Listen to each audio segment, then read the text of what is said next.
Facture.fr, logiciel de facturation en ligne, procédure PDP, PA engagé, PayPal certifié, présente.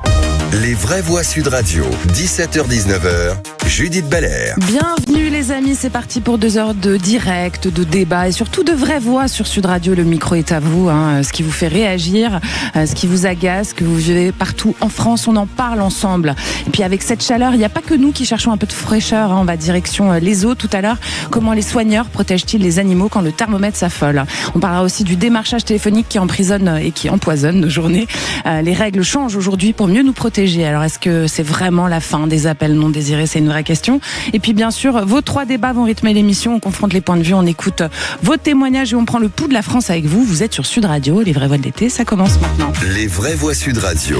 À 17h30, votre question du soir. 43 départements sont en vigilance orange aujourd'hui, alors que les températures peuvent approcher les 40 degrés et que les épisodes de forte chaleur se multiplient. Écoles, gares, administrations ou encore établissements de santé ne sont pas du tout ou pas assez climatisés. Donc on vous pose la question sur YouTube, sur cette canicule, et ces canicules à répétition qu'on connaît. Faut-il rendre la climatisation obligatoire dans les lieux publics? C'est une vraie question, vous pouvez aller commenter, vous le savez, puis nous appeler au 0826 300 300. Et puis à 18h20, votre grand débat. 2 policiers municipaux ont été blessés à l'arme blanche lors d'une intervention dans le centre-ville de Toulouse. L'un d'eux a été touché à plusieurs reprises. Une attaque qui relance la question des moyens, de l'équipement et de la sécurité des agents municipaux, de plus en plus confrontés à des interventions à risque. Alors pour vous, on vous pose la question sur YouTube, est-ce que nos policiers municipaux sont suffisamment protégés? Évidemment, vous allez commenter. Et puis à 18h43, votre point sur ce qui fait bouger les réseaux sociaux. Les services de sécurité suédois affirment avoir déjoué une opération de renseignement pilotée par le SVR, les services secrets extérieurs russes. Des agents opérant sous couverture diplomatique sont mis en cause.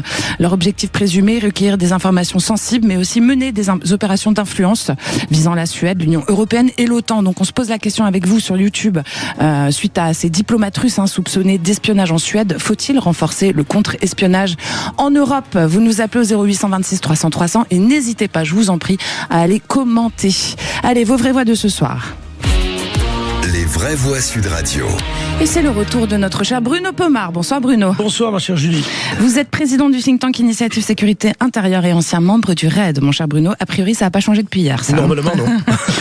Jean-Marie Godard, bonsoir. Bonsoir. Enchanté, c'est notre première ensemble. Tout à fait. Vous êtes journaliste spécialiste des questions de sécurité et auteur de Sécurité, notre bien commun, c'est aux éditions de l'Aube. Ouais. Eh bien, c'est parti pour la question du soir. Les vraies voix Sud Radio. 43 départements sont placés en vigilance orange aujourd'hui et les températures peuvent frôler les 40 degrés. Écoles, crèches, gares, administrations, maisons de retraite, de nombreux bâtiments accueillant du public restent difficiles à rafraîchir lors des fortes chaleurs. Alors que les épisodes caniculaires se répètent, la question de leur adaptation devient urgente. Alors la question est simple, faut-il rendre la climatisation obligatoire dans les lieux publics? On vous la pose sur YouTube, vous n'hésitez pas à les commenter. Puis si vous avez envie de dire que oui, c'est obligatoire, vous nous appelez. Puis si vous n'êtes pas d'accord, c'est pareil, c'est 0826 300 300. Pour en parler, nous sommes avec Karine Boniek. Bonsoir Karine. Bonsoir. Vous êtes directrice de l'EHPAD résidence de la Barrière, c'est à Saint-Désir dans le Calvados. Tout à fait. Alors, est-ce que c'est climatisé chez vous? Alors, chez nous, les chambres ne sont pas climatisées. Par contre, on a la chance d'avoir tout le rez-de-chaussée climatisé avec la salle d'animation ainsi que le restaurant. Et ça change tout, évidemment. On imagine que la majorité des résidents passent leur temps au rez-de-chaussée, du coup. Eh bien, tous ceux qui le peuvent, parce que tout le monde ne peut pas forcément descendre dans les salles climatisées. Bah oui, forcément, il y a ce... Allez-y, Bruno Pomar. Ils doivent avoir chaud dans les chambres quand même, parce que rester dans une chambre, est-ce qu'ils ont des ventilateurs au moins? Bien sûr. Ah, bien sûr. d'accord. Alors, on a dû faire face à des pénuries de ventilateurs et d'équipements. D'accord. Et donc, heureusement qu'on a de bonnes relations avec les commerçants du coin et qu'on a pu, sans faire la razzia, parce qu'il faut penser à tout le monde, mais pouvoir acheter quelques ventilateurs pour compléter ce que nous avions déjà.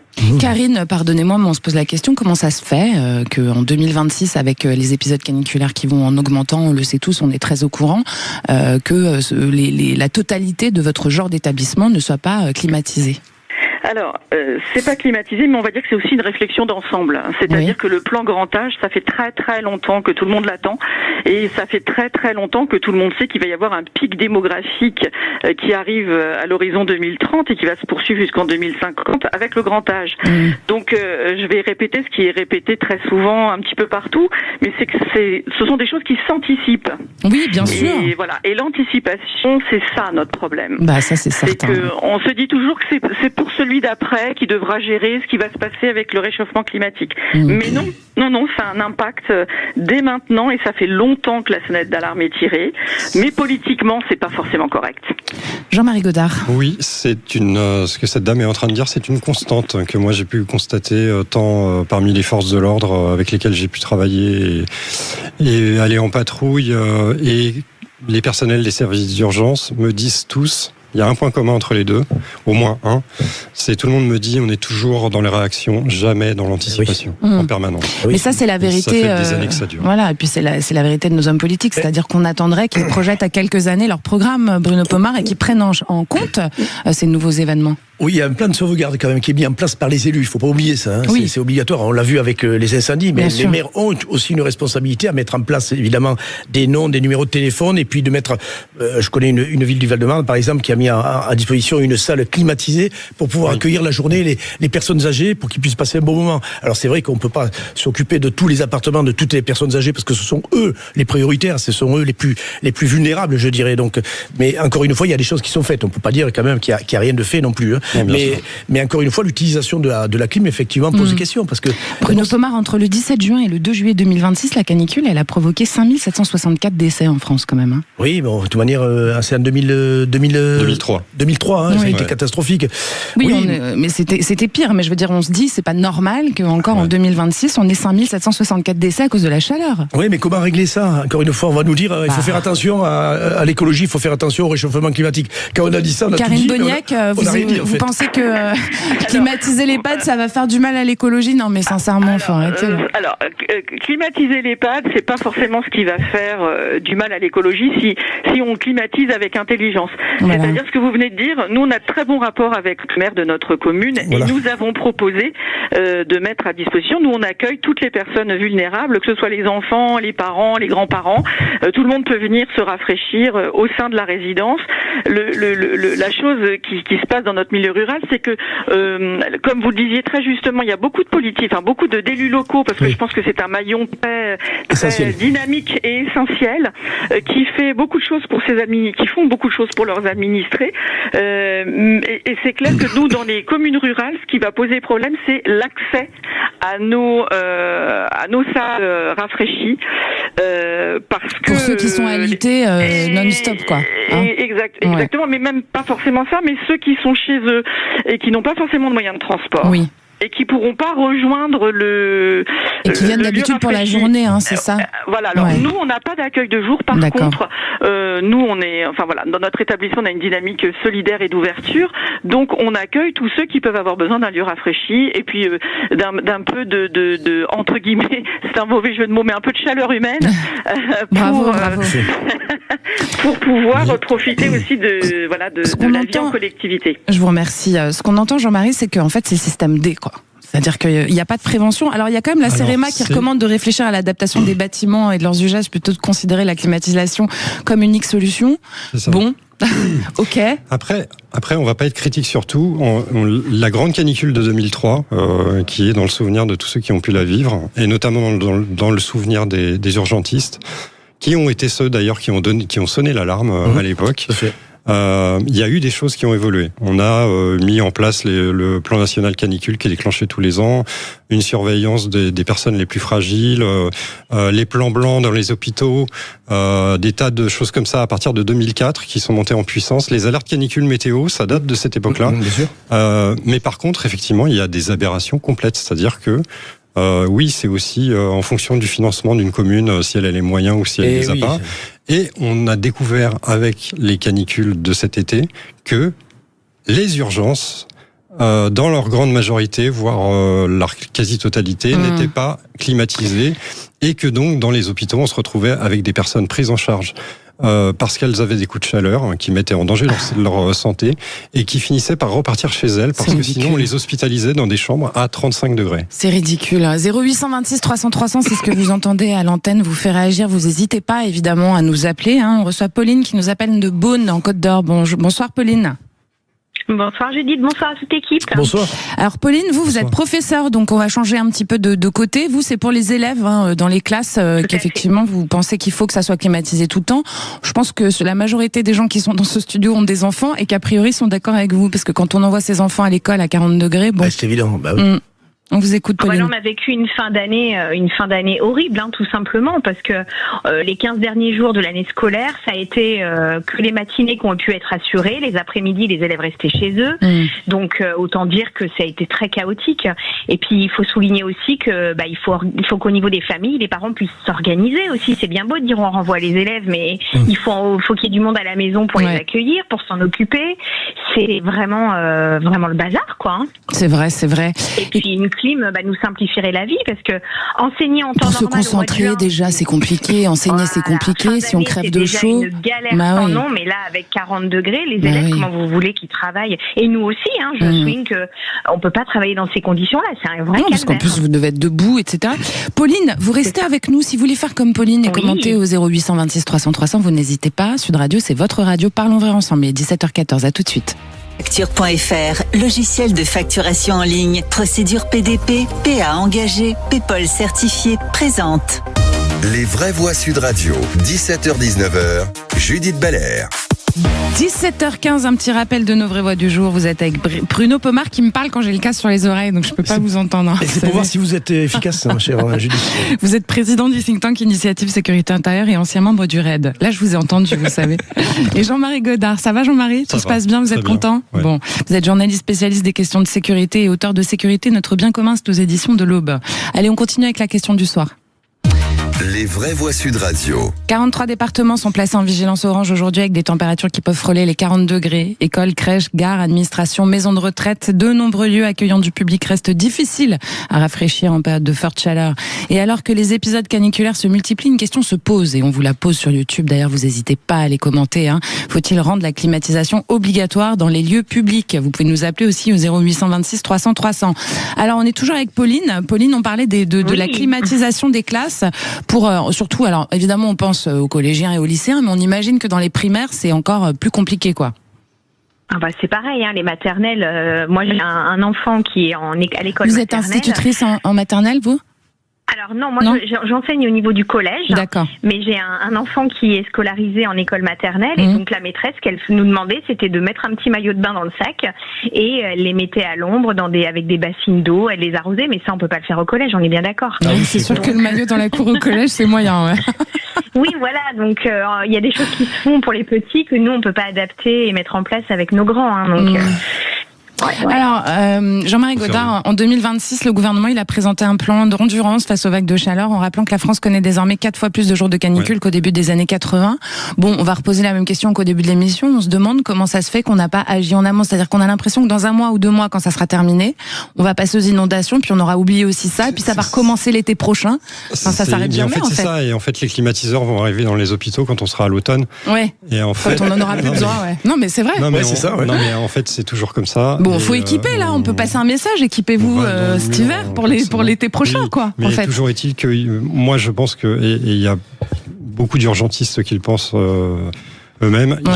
Il faut climatiser les hôpitaux. Il faut mettre des clims dans les hôpitaux. On a vu qu'il y a des nouveaux bâtis où ils n'ont même pas intégré la climatisation au départ. Non seulement ils n'ont pas intégré la climatisation, mais il faut aussi arrêter de construire avec des grandes baies vitrées, magnifiques bâtiments avec des baies vitrées partout. Et Jean-Marie, le CHU de Nantes, le nouveau CHU de Nantes, il a créé une polémique là-dessus.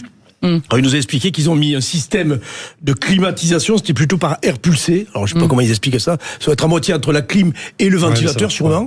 Mais c'est des nouveaux hôpitaux construits où on ne met pas une vraie clim, entre guillemets. On peut se poser la question. Alors, ils se sont défendus là-dessus, la direction de l'hôpital, mais ça pose question, quand même. Ça pose vraiment question. Exactement. Ben oui, parce que quand on est malade, quand même, visiblement, on est peut-être amoindri et on a besoin sûrement d'être rafraîchi quand il fait très très chaud. Et tiens, qu'est-ce que vous faites? Vous avez la clim chez vous, les auditeurs? Vous n'hésitez pas à nous appeler pour commenter, pour nous expliquer comment vous faites pour affronter ces fortes chaleurs. 0826 300 300. On est avec Fabrice qui nous appelle d'Oloron, Sainte-Marie, c'est en Pyrénées-Atlantiques. Bonsoir Fabrice. Bonsoir à tous les trois. Bonsoir. Bienvenue. Alors Fabrice, pour vous, dans les EHPAD et dans les écoles, en fait, ça devrait être obligatoire, cette climatisation. Déjà, oui, dans les EHPAD et dans tout ce qui est du sanitaire, quoi, hein, les hôpitaux, les EHPAD, tout ce qui accueille des gens en malade, quoi. Ça pour moi là, il y a même pas à réfléchir, quoi. Ça serait impératif, ça serait obligatoire.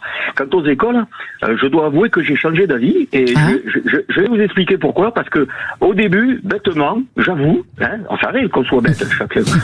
Pourtant, vous n'êtes pas blonde comme moi, hein, Fabrice. Et bêtement, au début, je me disais, ouais, bon, allez, pour 3 semaines, 1 mois. Et puis après, j'ai réfléchi que, effectivement, si toutes les écoles étaient climatisées, lors des grosses périodes, c'est-à-dire de juillet, août, quand les écoles sont fermées, les écoles pourraient être réquisitionnées pour servir de lieu d'accueil, justement, pour les personnes qui sont vulnérables, c'est une bonne idée, ça. Pour qu'on puisse les accueillir dedans, quoi, justement. C'est vrai qu'on pourrait mettre à disposition ces bâtiments publics aux gens qui en ont besoin. Si on pourrait vous nommer ministre de l'écologie. Ah oui, Fabrice, futur ministre de l'écologie. Ça va lui plaire, alors. Bon, j'en perds mon langage. Alors, pour aller dans sa direction, quand je vous parlais du plan de sauvegarde prévention là, que mettent en place les élus, ça peut être un peu ça, hein, quand ils réquisitionnent par exemple la salle de conférence ou le théâtre ou je ne sais quoi, effectivement, pour accueillir les gens, mais il y a possibilité, effectivement, peut-être faire des réquisitions entre la mairie et l'éducation nationale pour pouvoir répondre à ce type de choses. Hein. C'est une excellente proposition, vous avez raison. On arrive à agir pour héberger les gens quand ils ont vraiment trop chaud. Dans un certain nombre de communes où on prend la décision d'ouvrir des centres, effectivement. Mais on arrive aussi à le faire quand il y a une urgence extrême qui arrive, comme les incendies. On a réussi à mobiliser des centres culturels pour accueillir des gens. On pourrait faire la même chose pour la canicule. Parce que c'est une urgence extrême. Mais parce que c'est une urgence extrême, ça met à mal la santé. Enfin, il faut quand même rappeler les chiffres de 2003. 2003, il y a eu une enquête l'INSERM a fait une étude soutenue par l'Union européenne en 2007. Ils ont affiné. L'été 2003, c'est 20 000 morts en France. L'été 2003, c'est 20 000 morts en France, 70 000 dans l'Union européenne. Donc on est quand même sur quelque chose d'urgent, quoi. Mais Judith, la réponse, elle n'est pas encore nationale. On n'a pas besoin d'un ministre écologique qui nous explique ça ou je ne sais quoi. Encore une fois, c'est comme les masques et tout. C'est du local, mais c'est du local. Le local a la réponse. Il faut que l'État, au contraire, soutienne les responsables locaux. L'État, il a fait un truc, par exemple, en août 2025, il a lancé Adapt Bâti Confort. C'est un programme doté de 9 millions d'euros pour financer des solutions de rafraîchissement des bâtiments. J'ai envie de dire, mais pourquoi ils n'achètent pas des clims ? Pourquoi ils n'achètent pas des clims ? Je vous pose la question. Mais je pense qu'il faut équiper. Moi, je suis pour qu'on équipe tous les établissements publics. Qu'est-ce qui bloque alors finalement ? C'est les écologistes ? Attendez, vous parlez de quoi, Judith, 9 millions d'euros pour la France entière, pourquoi ? Non, c'est pour financer des solutions de rafraîchissement des bâtiments via des certificats d'économie d'énergie. C'est un peu pompeux, quoi. C'est du charabia. Oui, c'est ça. On est d'accord. On finance un cabinet d'experts qui va nous expliquer comment. Laissons faire nos élus locaux, ils sont capables de répondre, je suis sûr, à plein de réponses. Il suffit que l'État centralisé puisse les aider. Écoutez le terrain. Pardon ? Écoutez le terrain. Bien sûr. Ouais.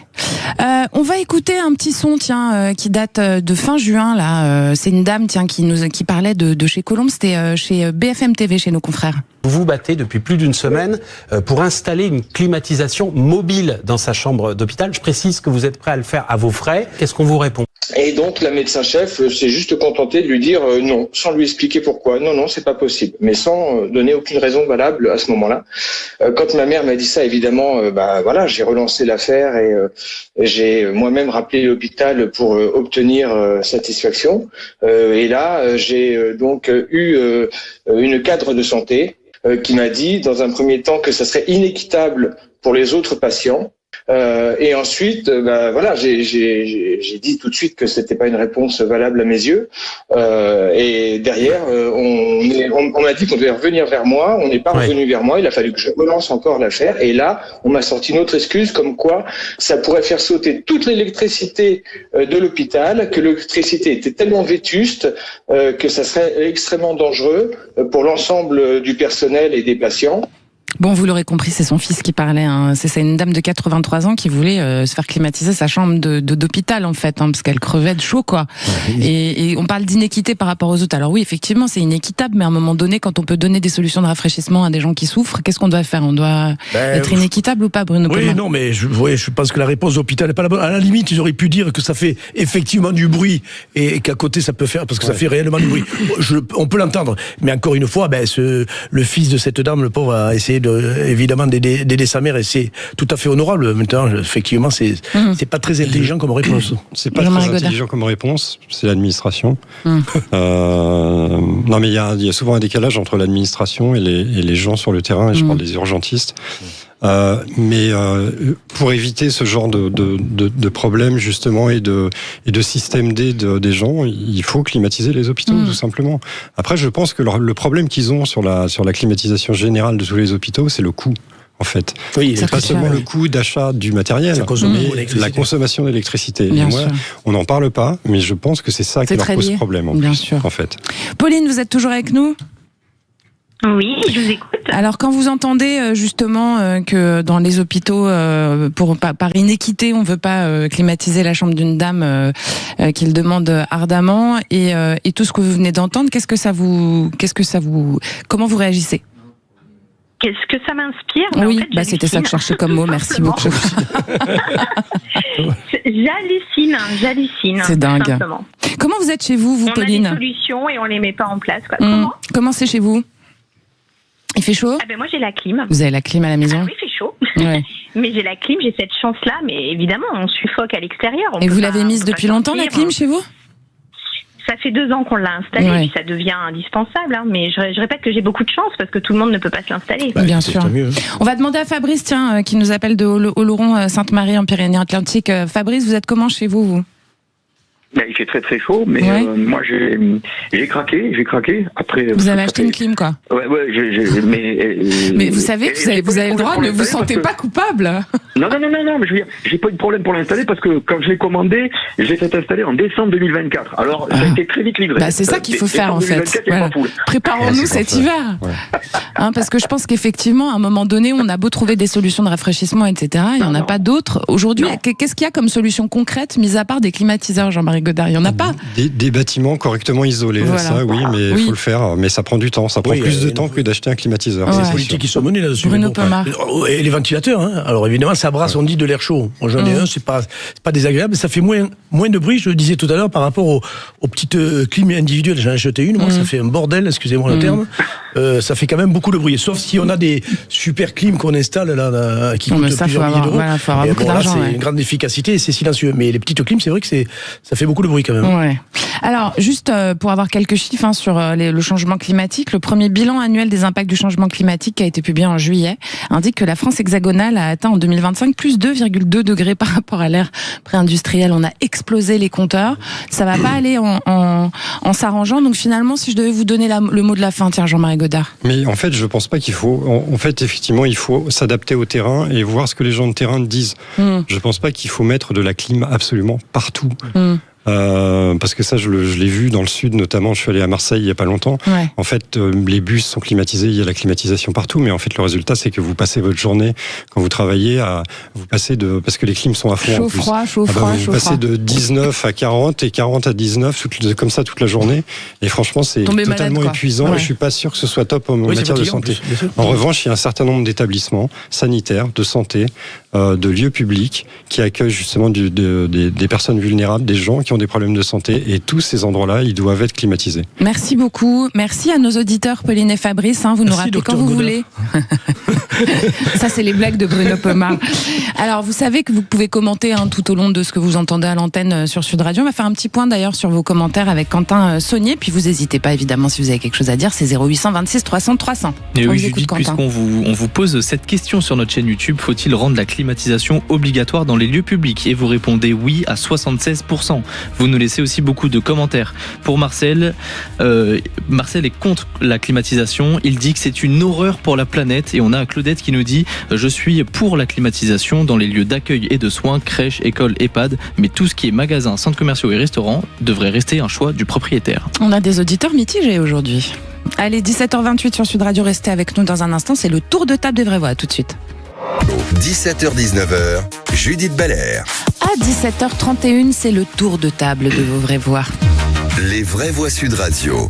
Jean-Marie Godard, on va rester un petit peu dans le sujet des hôpitaux, puisque vous, votre sujet, c'est qu'ils sont noyés sous les procédures, ces urgences hospitalières aussi, qui font finalement beaucoup plus que du médical. Exactement. En fait, ce qui m'a rappelé ce que j'avais fait avec les urgences, j'ai passé 1 an dans les services d'urgence et aujourd'hui, je connais beaucoup d'urgentistes avec lesquels je continue à discuter.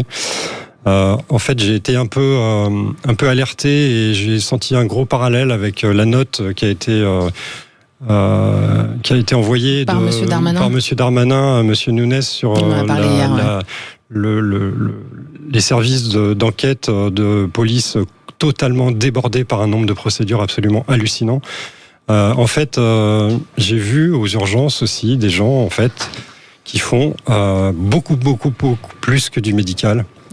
Qui font du social, qui m'ont dit que si l'urgence c'est une paire de chaussures et un café, on va le faire. Qui pallient un peu comme la police, tout ce que les autres ne peuvent plus ou ne veulent plus faire à l'extérieur. Je peux vous parler de gamines embarquées de gamines du 93 qui aboutissent dans le sud de la France.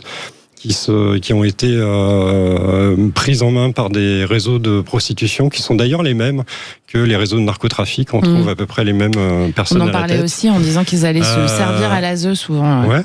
Et qui se retrouvent, qui sont pris en charge et d'ailleurs aussi parfois amenés par la police aux urgences pédiatriques avec une administration et des services extérieurs qui leur disent écoutez, si elle est chez vous, gardez-la parce qu'au moins elle est en sécurité. Nous, on n'a plus les moyens d'agir. Donc, on est quand même dans des situations comme ça qui sont absolument incroyables.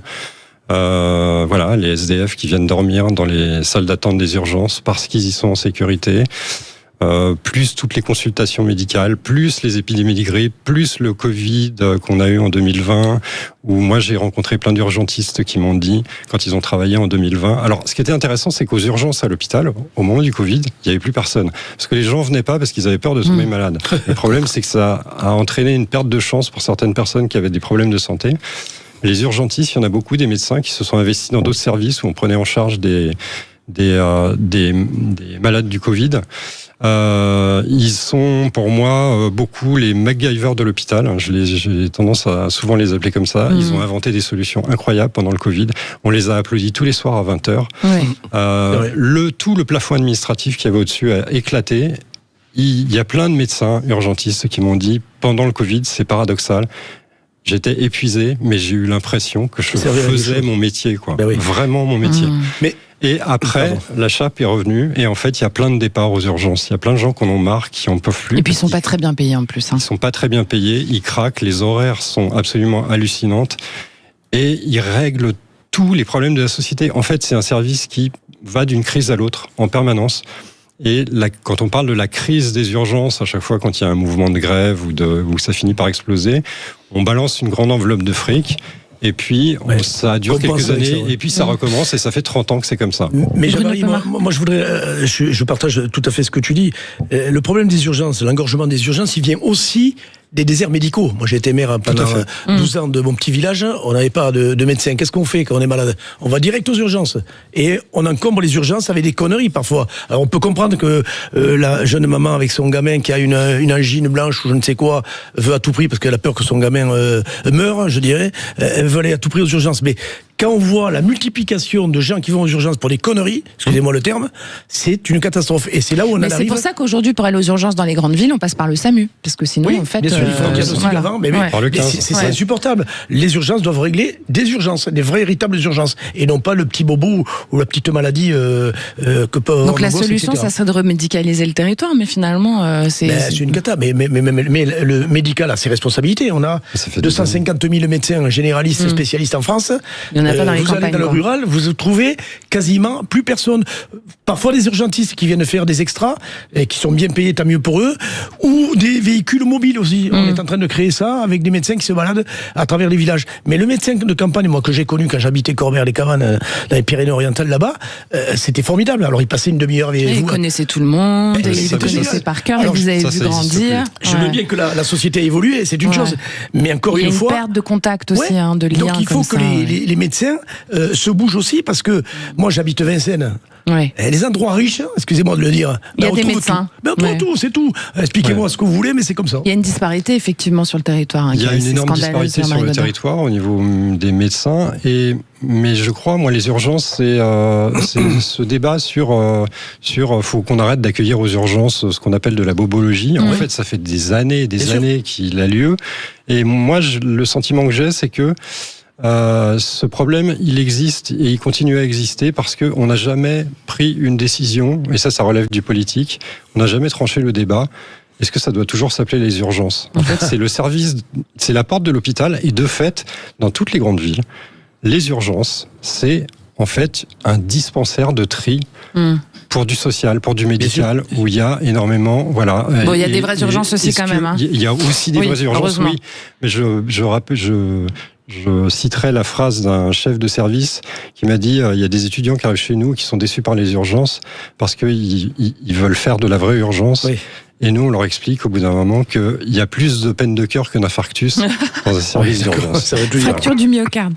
Bruno Pomar, vous voulez nous parler alors, vous allez nous faire un petit tuto parce que c'est un peu un teaser pour notre débat qui vient. On va en parler de ces policiers municipaux qui ont été attaqués à Toulouse. Vous allez nous expliquer, et ça c'est un vrai sujet pour vous tous, les auditrices, évidemment beaucoup, les auditeurs aussi. Qu'est-ce qu'on fait quand on se fait agresser ? Comment répondre à une agression à l'arme blanche, Bruno Pomar ? Oui, c'est important parce qu'effectivement, on voit les gens beaucoup démunis quand on voit les attaques au couteau avec les vidéos qu'on voit parfois, même parfois nos policiers qui sont ennuyés parce que est-ce qu'on le neutralise au taser, est-ce qu'on le neutralise à l'arme létale, est-ce qu'on va au contact on va pas au contact comme ça, je peux vous assurer, même en étant avec un déguisement de policier, je peux vous assurer qu'on va pas au contact d'un gars qui a un couteau comme ça. C'est pas vrai, parce qu'un couteau fait plus mal qu'une arme de poing. Vous voyez ce que je veux dire ? En quelques secondes, on peut donner 5-6 coups de couteau très facilement. Et donc, il y a effectivement des postures à avoir qui sont importantes. Il y a ce que j'appelle les 3C. Courir, se cacher, combattre ou tout au moins alerter. Alors, courir, se cacher, ça me va très bien, moi. Oui, non, mais bien sûr, ne cherchons pas à aller à tout prix faire le Zorro, surtout pas. Jouer les Jason Statham, je ne sais quoi. Voilà. Il faut être formé, et encore que, croyez-moi, parce que le couteau, ça fait des dégâts. Donc, encore une fois, laissons faire ça à nos policiers nationaux, gendarmes et policiers municipaux, parce qu'ils sont souvent équipés. On l'a vu dans ce qu'on a vu à Toulouse. Là, heureusement qu'il avait un gilet par coup, parce ça aurait pu être pire. Donc, encore une fois, il faut être vigilant. La meilleure des réponses, qu'on soit une femme, un homme, et qu'on n'est pas aguerri au sport de combat, encore que, c'est se planquer, dégager de la zone, ne pas servir de target, comme on dit, de cible à ces gens-là. Ça, c'est essentiel. Se planquer dans la mesure du possible et alerter quand c'est possible. Et si c'est pas possible d'alerter, que l'individu vient au contact de vous, c'est se protéger. Se protéger, ça veut dire prendre une veste ou un pulse, le mettre autour des bras pour pouvoir se protéger. Voilà. Et ça, je crois que c'est important. C'est le b.a.-ba. Alors certains vont dire, ah oui, mais c'est pas évident. Encore une fois, ce sont des éléments d'information qu'on donne à nos auditeurs, mais je crois que c'est important de prendre ça en considération. Donc la première chose, c'est de dégager de la zone, c'est essentiel. Merci beaucoup Bruno Pomar, je pense que ça se commande pas. Merci pour ces informations pour le coup, parce qu'on les retient tous et toutes évidemment. Vous restez avec nous dans un instant, on se demande ce que vous feriez si vous, les auditeurs de Sud Radio, vous étiez ministre. Vous savez, ici, vous pouvez tout faire, vous pouvez nous appeler, vous pouvez discuter, vous pouvez vous projeter en tant que ministre, vous pouvez jouer au blind test, enfin bref, c'est votre antenne, 17h39, à tout de suite. Les vraies voix Sud Radio, 17h-19h, Judith Belair. À 17h41, vous le savez, Sud Radio, c'est ventre antenne. On file au standard au 0826 300 300 puisque c'est votre temps à vous pour être ministre, tiens. Les vraies voix Sud Radio. Et on est avec Lauriane qui nous appelle de Lyon. Bonsoir Lauriane. Bonjour à tous. Lauriane, alors si vous étiez ministre des élus, tiens. C'est pas mal ça, puisque ça va plaire à Bruno Pomar. Ah oui. Alors vous avez 3 propositions à nous faire, Lauriane, on est très attentifs, on vous écoute. Alors ok, donc le premier point, ce serait redonner du pouvoir aux maires. En fait, j'aimerais donner davantage de responsabilités et de liberté aux maires afin qu'ils puissent prendre des décisions plus rapidement, surtout en fonction des besoins de la commune. Oui. Et puis, en fait, ce que j'aimerais, c'est également, du coup, réduire certaines contraintes administratives qui ralentissent leurs projets. Et parce qu'en fait, comme les maires sont plus près des habitants, ils doivent avoir les moyens d'agir efficacement pour leur territoire. C'est vrai, très juste. Ça va plaire à Bruno Pomar. Oui, c'est excellent, vous avez raison. Ouais. C'est une véritable nécessité. Ouais. Allez, on continue, point 2. Point 2, donner davantage de moyens aux communes. Donc, je renforcerai les moyens financiers des communes, surtout pour les petites communes qui ont parfois du mal à financer leurs projets, pour surtout pouvoir entretenir les routes, les bâtiments publics, développer des équipements, améliorer les services proposés aux habitants, et puis pour en fait que la commune ait les moyens d'investir pour préparer son avenir. Oui, ça c'est très juste aussi. Allez, 3e point. Et 3e point, renforcer les moyens de la police municipale. Donc là encore, je donnerai aux maires davantage de moyens pour en fait recruter, former, équiper les policiers municipaux.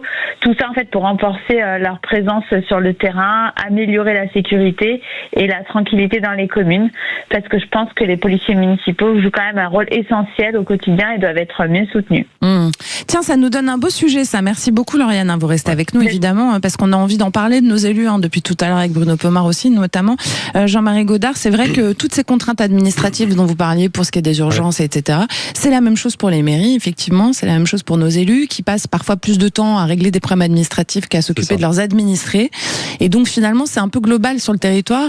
On a l'impression qu'on est dans Astérix et Obélix, vous savez, les 12 travaux quand ils cherchent le formulaire au 360, là. Finalement, on a l'impression que c'est kafkaïen, et ça, c'est vrai depuis toujours. On a en France un millefeuille administratif avec parfois des directives et des règlements qui se contredisent. Je pense que le problème, c'est qu'on a voté des lois et des textes et des décrets et des trucs. Vous vous retrouvez même avec des services administratifs pour lesquels les citoyens savent qu'il y a un nouveau décret qui est paru et que c'est celui-là qui doit s'appliquer, et c'est même pas encore redescendu au service administratif qui est censé l'appliquer. Non, mais vraiment, ça existe vraiment, quoi. Et donc, effectivement, les maires, comme beaucoup d'autres personnes, comme d'ailleurs on pourrait en parler, les forces de l'ordre, sont noyés dans les directives, les procédures, des choses extrêmement lourdes que plus personne ne comprend, quoi. Et en premier lieu, d'ailleurs, les citoyens. On pourrait parler aussi des gens et de la lourdeur administrative de toutes les choses, les formulaires à remplir. A priori, c'est plus ou moins dématérialisé pour la plupart aujourd'hui, mais c'est vrai plus ou moins. Mais ce qui n'a pas forcément simplifié les choses, parce qu'on on a des logiciels qui sont qui fonctionnent pas ou mal, ou qui alors sont saturés très très vite. Pas, les deux mêmes, qui retrouvent pas la même affaire pour faire le lien, etc. Exactement, et qui vont traiter deux choses différentes alors que c'est la même chose. C'est ça. Et nous désirons obtenir le laissez-passer Ah, merci, mon cher Julien. C'était donc le laissez-passer A38, Bruno Pomar. Donc, on a effectivement un vrai problème de doublons, de tout ce qu'on peut imaginer, parce que le politique réagit, et en particulier la haute fonction publique, évidemment, parce qu'ils sont tous formés à la même école, ils ont tous allé à l'ENA, la plupart. Je parle du haut de la pyramide. À chaque fois qu'il y a un problème, évidemment, on fait une loi, on fait une commission, on fait une loi, formidable, ça passe à l'Assemblée nationale, ça revient au Sénat, ça repart à l'Assemblée nationale, et puis on fait une loi. Pouf, on a, je crois, le code, le nombre de lois en France qui est exponentiel, ça n'arrête pas. Résultat, sur le terrain, évidemment, ça se concrétise pas évidemment. Donc il y a un vrai travail à faire là-dessus, mais le problème, c'est qu'on a notre haute fonction publique qui est formatée comme ça. C'est-à-dire que on fait des règlements systématiquement. Quand il y a un problème, on ne cherche pas à régler le problème. C'est ce que disait très justement, c'est De Gaulle, je crois, qui disait, quand il y a un problème, on crée une commission pour mieux enterrer le problème. C'est ça. Voilà. Exactement ça. Lauriane, vous l'avez vu, Astérix et Obélix, vous aussi? Les 12 travaux. Ça remonte, Ouais, ça remonte. Mais vous êtes d'accord qu'en fait, les sujets que vous abordez, notamment cette idée de ces contraintes administratives qui étouffent nos élus, c'est un peu un problème majeur, effectivement, et que si c'était allégé, ils pourraient aller plus au concret, quoi, avec leurs administrés. Bah oui, tout à fait. Ils perdent vraiment de temps. Bah ouais, c'est sûr. Et alors tiens, Bruno Pomar, sur cette idée de donner davantage de moyens aux communes, vous qui avez été maire, donner davantage de moyens, c'est toujours l'État qui doit donner ça. Bon, c'est un peu mitigé. Est-ce que c'est pas aussi aux communes de créer des nouvelles sources de revenus à un moment donné? C'est compliqué. Moi, si je ramène ça à mon petit village de 125 habitants, je produis pas grand-chose. Effectivement, ce qui me coûte les yeux de la tête, c'est la voirie. Ça coûte un fric de dingue, c'est le cas de dire. C'est les départements souvent qui les prennent en compte maintenant, mais effectivement, créer de la valeur, c'est un peu compliqué. Qui plus est pour les petits villages. C'est un tout petit village comme ça. Voilà, c'est compliqué. Non, encore une fois, je crois que les préfets à leur niveau doivent se mettre un petit peu à la page. Et encore une fois, ils arrondissent un peu plus quand même. Moi, ça fait. Oui, vous trouvez que ça bouge dans le bon sens. Ouais. Ils essaient de faire. Vous savez que même avec leur service administratif, même les préfets sont embêtés. Moi, j'ai fait des réunions avec le préfet parfois. Mais ça ennuie tout le monde. C'est ça qui est drôle dans l'histoire. D'abord, ça change pas. pas. Hein. C'est la hiérarchie au niveau qui met en place des règles. Donc, le chef de service, il met en place des règles lui aussi, et il les applique. C'est le cas de dire. Et quand le maire vient voir le préfet pour lui dire, j'ai besoin de tel truc ou tel truc. Moi, je vous parle d'un exemple concret. J'avais besoin d'une zone de baignade sur mon petit lac. J'ai fait une réunion. Je me suis retrouvé avec 20 cadres de la préfecture autour de la table pour une baignade de 20 mètres sur 20 mètres. Et alors, vous avez eu votre zone de baignade? Je l'ai eu parce que j'ai un peu gueulé, mais parce que le préfet a été compréhensible. Ouais, le préfet a été compréhensible, mais tous les services ont trouvé quelque chose à redire. Évidemment, oui, il y a tellement de règles. Et il me disait, ça c'est pas possible, ça c'est pas possible. Et je dis à un moment donné, mais donc je fais rien, j'arrête. Donc le préfet, même lui, sur soi, parfois, peut passer au-dessus, évidemment, et décider lui-même. Mais c'est un véritable problème en France, ça c'est clair. Et sur cette idée de renforcer les moyens de la police municipale, on va en reparler dans un instant, mais finalement, la police municipale, elle est déjà armée. Est-ce que c'est pas aussi un problème de formation, parfois, Jean-Marie Godard ? Alors, ils ont une très bonne formation, mais moi je pense que ce serait pas mal. Là, je trouve qu'on est en pleine contradiction. On est en train de, justement, on parlait des lois, on est en train de mettre en place des lois. Il y en a une qui est en cours de discussion en ce moment, qui vise à donner plus de pouvoir à la police municipale, aux polices municipales. Le Beauvau de la police municipale, d'ailleurs. C'est ça. Il y a eu un Beauvau de la police municipale. C'est bien, c'est un bon teasing pour notre débat qui vient.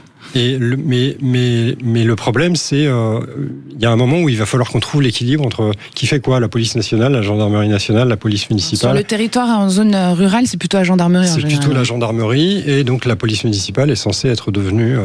Sur les tout petits villages, il n'y a pas de police municipale. Bon, on a le garde champêtre, ce qu'on connaît encore, voilà. Mais sur les villes, la police municipale sert de police de proximité maintenant, puisqu'on parle souvent de ça. Police nationale, on disait avant, on a besoin de police de proximité. Non, maintenant le transfert c'est fait avec les polices municipales, ce qui est compréhensible. Effectivement, il faut qu'il y ait surtout de la cohésion entre ces services, gendarmerie, police nationale, police municipale. Le plan sur la sécurité globale, la fameuse loi qui avait été faite par Jean-Michel Fauvergue et Alice Toureau, a été intéressant dans ce sens, du temps de Gérald Darmanin, c'était où on donnait un petit peu plus de pouvoir aux policiers municipaux, on leur déléguait un peu plus de missions et on travaillait plus en collaboration. Ça se fait, ça se travaille bien. Le continuum de sécurité. Pardon ? Le continuum de sécurité. Le continuum, merci, je cherchais le terme. Bon, et tout ça avance dans le bon sens, je pense. Il y a encore des équilibres à trouver, mais je pense que ça avance dans le bon sens. Qu'est-ce que vous feriez si vous étiez ministre des élus en 3 points, vous, Bruno Pomar ? Je crois que ce que proposait la dame, c'est bien. C'est responsabiliser nos élus, leur faire confiance, leur donner plus de moyens, évidemment, en contrôlant comment ils les utilisent. Mais ça, je crois que c'est essentiel. En matière de police municipale aussi, un petit peu plus de pouvoir, parce que le régalien a toujours peur du local, parce qu'on pense toujours que les polices municipales, c'est un peu la garde prétorienne du maire. On n'est pas dans les pays totalitaires, que je sache. Donc voilà. Jusqu'à preuve du contraire. Mais je crois que la police municipale a du sens et l'élu doit avoir beaucoup plus de responsabilités vis-à-vis de sa PM, et ça c'est quelque chose d'essentiel. Jean-Marie Godard, vous adhérez, vous avez des points à rajouter, vous ? Oui, mais justement, quand je disais qu'on est parfois en pleine contradiction, c'est qu'on a des discussions de textes pour donner plus de pouvoir à la police municipale qu'elle n'a pas actuellement. Et pourtant, aujourd'hui, tous les maires peuvent, après, avec l'autorisation du préfet, armer leur police municipale. Il y a des communes qui ont des moyens, qui ont une police municipale qui finit par ressembler au RAID en termes de moyens. Ils ont même plus de moyens que la police. Ils ont même plus de moyens que la police nationale qui est présente sur le territoire. Mais ça crée des inégalités aussi. Mais oui. Mais le problème, c'est que actuellement, ils ont des 4x4, ils ont des motos, ils sont super équipés avec les gilets pare-balles, les armes et tout. Nice, Marseille et autres. En ayant encore les prérogatives d'un garde champêtre. Donc, il y a un moment où il va falloir qu'on trouve l'équilibre. C'est quoi les prérogatives d'un garde champêtre, juste en deux la police, comment on appelle ça, la police administrative. C'est ça, la salubrité de pouvoir faire un procès verbal, aussi. Attention, oui. D'ailleurs, le maire est OPJ sur ça, voir ses adjoints sont officiers de police judiciaire. Okay. Oui, ils n'ont pas des pouvoirs d'enquête, attention. Oui, j'avais compris. Mais ils ont un véritable pouvoir de verbaliser quelqu'un. D'accord. Donc ça, c'est important de signaler aussi. D'accord. Donc finalement, là, si on récapitule, ce qu'il faut, c'est effectivement plus de moyens, comme vous avez dit, pour nos villages, surtout pour nos villages, quoi. Parce que finalement, les villes qui sont des villes médianes, on va dire à partir de 15-20 000 personnes, ils peuvent créer de la valeur, Bruno Pomar. Oui, à travers leur industrie locale et autres, oui, c'est une chose, c'est certain. Mais si on revient sur le sujet de la police municipale, on dit c'est un policier pour 1000 habitants. Ouais. On va en parler, ça tombe bien dans notre grand débat à 18h04. Allez, tout de suite, on va jouer d'ailleurs. Tiens, Lauriane, vous êtes encore là, Bah oui, bien sûr. Vous êtes là pour le blind test. Évidemment. Hein, en plus, c'est chacun pour sa pomme aujourd'hui, je vous préviens. Et on est sur la musique, Judy ? Bah toujours. Vous m'appelez Judy ou Judith, faut savoir. Je sais pas, des fois Allez, le jeu de l'été, c'est parti. Les vraies voix Sud Radio. Allez, spécial sur la route. Aujourd'hui, on pense à ceux, dont les vacances se terminent bientôt, parce qu'on approche du 15 août, et puis ceux qui vont prendre la route du retour, évidemment, ou à l'inverse, à ceux qui partent en vacances, n'est-ce pas, Bruno Pomar ? Oui, bientôt. Vous partez, vous aussi, Jean-Marie Godard ? Bientôt, quelques jours. Bon, allez, je l'ai dit, chacun pour soi, puisque vous êtes 3 ce soir. C'est parti pour, du coup, sur la route numéro 1. Car j'étais sur la route toute la journée. Non, il faut l'interprète, ma chère. Il faut l'interprète. De Palma. En entier. Gérald de Palma. Gérald de Palma. Moi, je le donne à qui le point alors ? Donnez-lui, à l'auditrice. Allez, on le donne à Lauriane. Merci. On est sympa avec vous, Lauriane. Allez, numéro 2. So remember when we were driving in your car, speed so fast, I felt like I was drunk. City lights stay on the Je connais cette voix, c'est... Allez, je vous laisse encore 5 secondes. 1, 2, 3. Tracy Chapman. Bravo, Lauriane, vous êtes au top. Alors, Jean-Marie, vous dormez ou quoi ? Non, je vous approchez de votre micro. Il n'est pas spécialiste de la musique. Si, mais j'avais le nom. C'est pas évident. Bon, faut bien s'approcher du micro. Si vous êtes en arrière, que vous avez le titre, vous allez vous faire voler. Allez, numéro 3, ça vous avez trouvé ça ? Gibbs. Non, mais enfin. Tout le monde se fout de ma gueule. Oh là là. Bruno Pomar, Gibbs, quoi. Non mais sérieux, il doit se... Ouh là là. Ouh, j'ai eu des chaleurs là. NTM. Oui, et attention, NTM et qui c'est qui chante ? Il s'appelle oui, c'est pas Lord City. Bravo, Lauriane, vous êtes au top, vous avez 3 points. Vous les explosez, NTM et Lord City, Joe Star et Lord City. Non, c'est pas ça. Tout le monde s'est foutu de ma gueule. Parce que Gibbs. C'est lui. Non. Allez, numéro 4.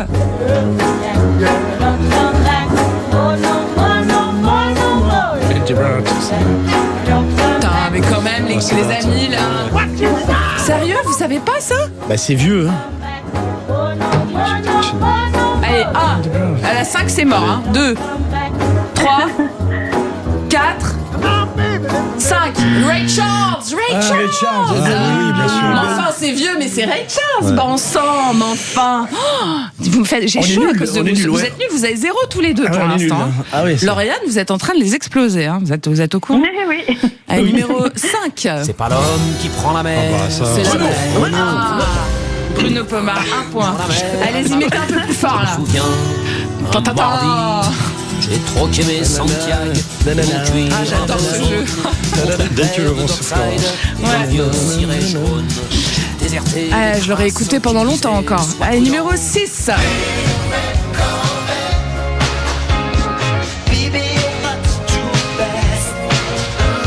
Je sais pas. Mais c'est quoi ces trucs ? Aucune culture musicale. C'est pourtant c'est votre génération ça, Bruno Pomar. Merci, ça fait plaisir. C'est des trucs de vieux, c'est ça ? Non, c'est les années 80 quoi. Alors non ? Vous reconnaissez pas ? Non. Lauriane ? Non. Prince ? Non. Je ne regardais pas du tout. C'est un de ses premiers albums. Je vous ai embêté ce soir, Je suis pas très sympa. Celle-là elle est plus facile, numéro 7. Non. Dépêche. Bravo Lauriane. C'est qui ? Non mais ils sont nuls. C'est terrible. Possible. Ils sont nuls. Hervé Villard, c'est vrai. Hervé Villard. Là vous avez encore moins trouvé celle-là, elle est la 8.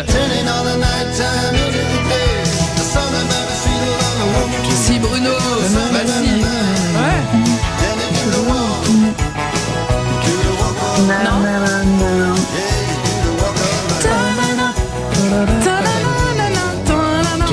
Non, toujours pas. Pas du tout les... non, je connais, mais c'est pas... Dire Straits. Oui. Vous êtes vraiment très très mauvais. Oui, c'est bon, ouais. Vous êtes tous très très mauvais. Lauriane, vous avez 4, c'est pas mal déjà. On vous pardonne. Allez, numéro 9. J'ai accepté par erreur. Louis d'attaque. Bah Lauriane. Oh là là, mais vous lui avez filé les réponses ou quoi, Judith, à votre auditrice? Non. On a les mêmes goûts musicaux après, ouais. Allez, numéro 10. Then I guess she had to crash. Valium would have helped that crash. She said, Hey babe, take a walk on the wild side. Je connais, mais. Ah, c'est les années 70. walk on the wild side. And the colored girls say, Non, toujours pas. Lou Reed. Bon, bah écoutez, zéro pointé pour Jean-Marie Godard. Ah, Jean-Marie Godard. Bruno, l'honneur est sauf 1. C'était pas Jojo. Lauriane, vous avez 5 points. Vous êtes au top. Ne changez rien, ma chère Lauriane. Merci. Vraiment. Et puis d'ailleurs, rappelez-nous quand vous avez envie de jouer, hein, si vous avez, parce que là, vous les avez éclatés. Hein. Ah non, à chaque fois, elle nous met la trappe. Allez, on s'écoute encore un peu Renaud, tiens, avant de se quitter pour se faire kiffer là. j'ai déserté les crasses. Si vous voulez faire comme Lauriane et exploser les vraies voix au blind test, vous appelez le 0800 26 300. C'est la honte totale. Sinon, vous pouvez faire un SMS, tiens, aussi avec VV, c'est au 7 20 18. Vous pouvez aussi réagir sur YouTube à tout ce que vous entendez à l'antenne, évidemment, ou par mail, tiens, je participe @sudradio.fr. Les vraies voix de l'été sont là pour vous. Dans un instant, ça sera notre grand débat. Tiens, on va continuer à faire un point sur notre police municipale, puis ces 2 policiers municipaux qui ont été blessés à l'arme blanche lors d'une intervention dans le centre-ville de Toulouse. L'un des agents a été frappé à plusieurs reprises. Avant que le suspect soit maîtrisé et interpellé, on se repose la question justement du pouvoir et de l'armement de nos policiers municipaux. Restez avec nous, il est 17h58. C'est dans un instant le grand débat sur Sud Radio. Merci encore Lauriane, on vous embrasse. Bye bye. Vosfactures.fr, logiciel de facturation en ligne, procédure PDP, PA engagé, PayPal certifié, présente. Les vraies voix Sud Radio, 17h-19h, Judith Belair. 18h03, c'est la suite de vos vraies voix de l'été que je vous rappelle, tiens, pour ce soir, Jean-Marie Godard. Vous êtes journaliste spécialiste des questions de sécurité, auteur de Sécurité, notre bien commun. Bonsoir. C'est aux éditions de l'Aube. Bonsoir, mon cher ami. Et puis Bruno Pomar, tiens, vous êtes toujours là aussi, fidèle au poste. Je dors ici. Vous n'avez pas marre de moi, Non, pas du tout. En plus, je dors sur place. Moi, je suis contente quand vous êtes là. C'est vrai. Ouais, il y a la clim. Si vous avez mis un lit de camp dans la rédaction. Vous êtes président du think tank Initiative Sécurité Intérieure, j'allais dire supérieure, mais c'est pas loin. On s'y est prouvé. Et ancien membre du RAID. Allez, votre grand débat, c'est tout de suite. Les vraies voix Sud Radio. Comme on l'a vu avec Bruno Pomar tout à l'heure, 2 policiers municipaux ont été blessés à l'arme blanche lors d'une intervention dans le centre-ville de Toulouse. L'un des agents a été frappé à plusieurs reprises avant que le suspect ne soit maîtrisé et interpellé. Cette attaque remet au premier plan les conditions dans lesquelles travaillent les policiers municipaux qui sont confrontés de plus en plus à des interventions qui peuvent rapidement basculer dans la violence. Armement, gilet de protection, effectifs, formation. Alors que leurs missions sur le terrain se sont considérablement élargies depuis ces dernières années, on se demande sur YouTube, vous n'hésitez pas à aller commenter évidemment au 0800 26 300 300 aussi, c'est votre numéro de téléphone, vous le savez, pour le standard. On vous pose la question, les policiers municipaux sont-ils suffisamment protégés selon vous? Pour en parler, tiens, nous sommes avec Émilion Esnault. Bonsoir Émilion Esnault. Bonsoir à tous. Bonsoir. Émilion, vous êtes adjoint au maire de Toulouse en charge de la sécurité justement. Oui, exactement. Alors on va faire un petit point avec vous sur ce qui s'est passé d'ailleurs, déjà pour commencer. Écoutez, on avait une patrouille de policiers municipaux dans le centre-ville de Toulouse hier soir aux alentours de 17h, comme on en fait des milliers chaque année. Ouais. Ils étaient là en patrouille pour protéger les Toulousains. Ils étaient abordés par une personne qui manifestement gesticulait un peu. Le policier municipal en siège passager a baissé sa vitre pour l'écouter. Il a sorti un couteau. La vitre était pas complètement baissée, donc bon réflexe du policier municipal. Ils ont pu sortir de la voiture et aller l'interpeller en pensant évidemment mettre fin à d'éventuels, éviter des actes ou des problèmes avec les passants.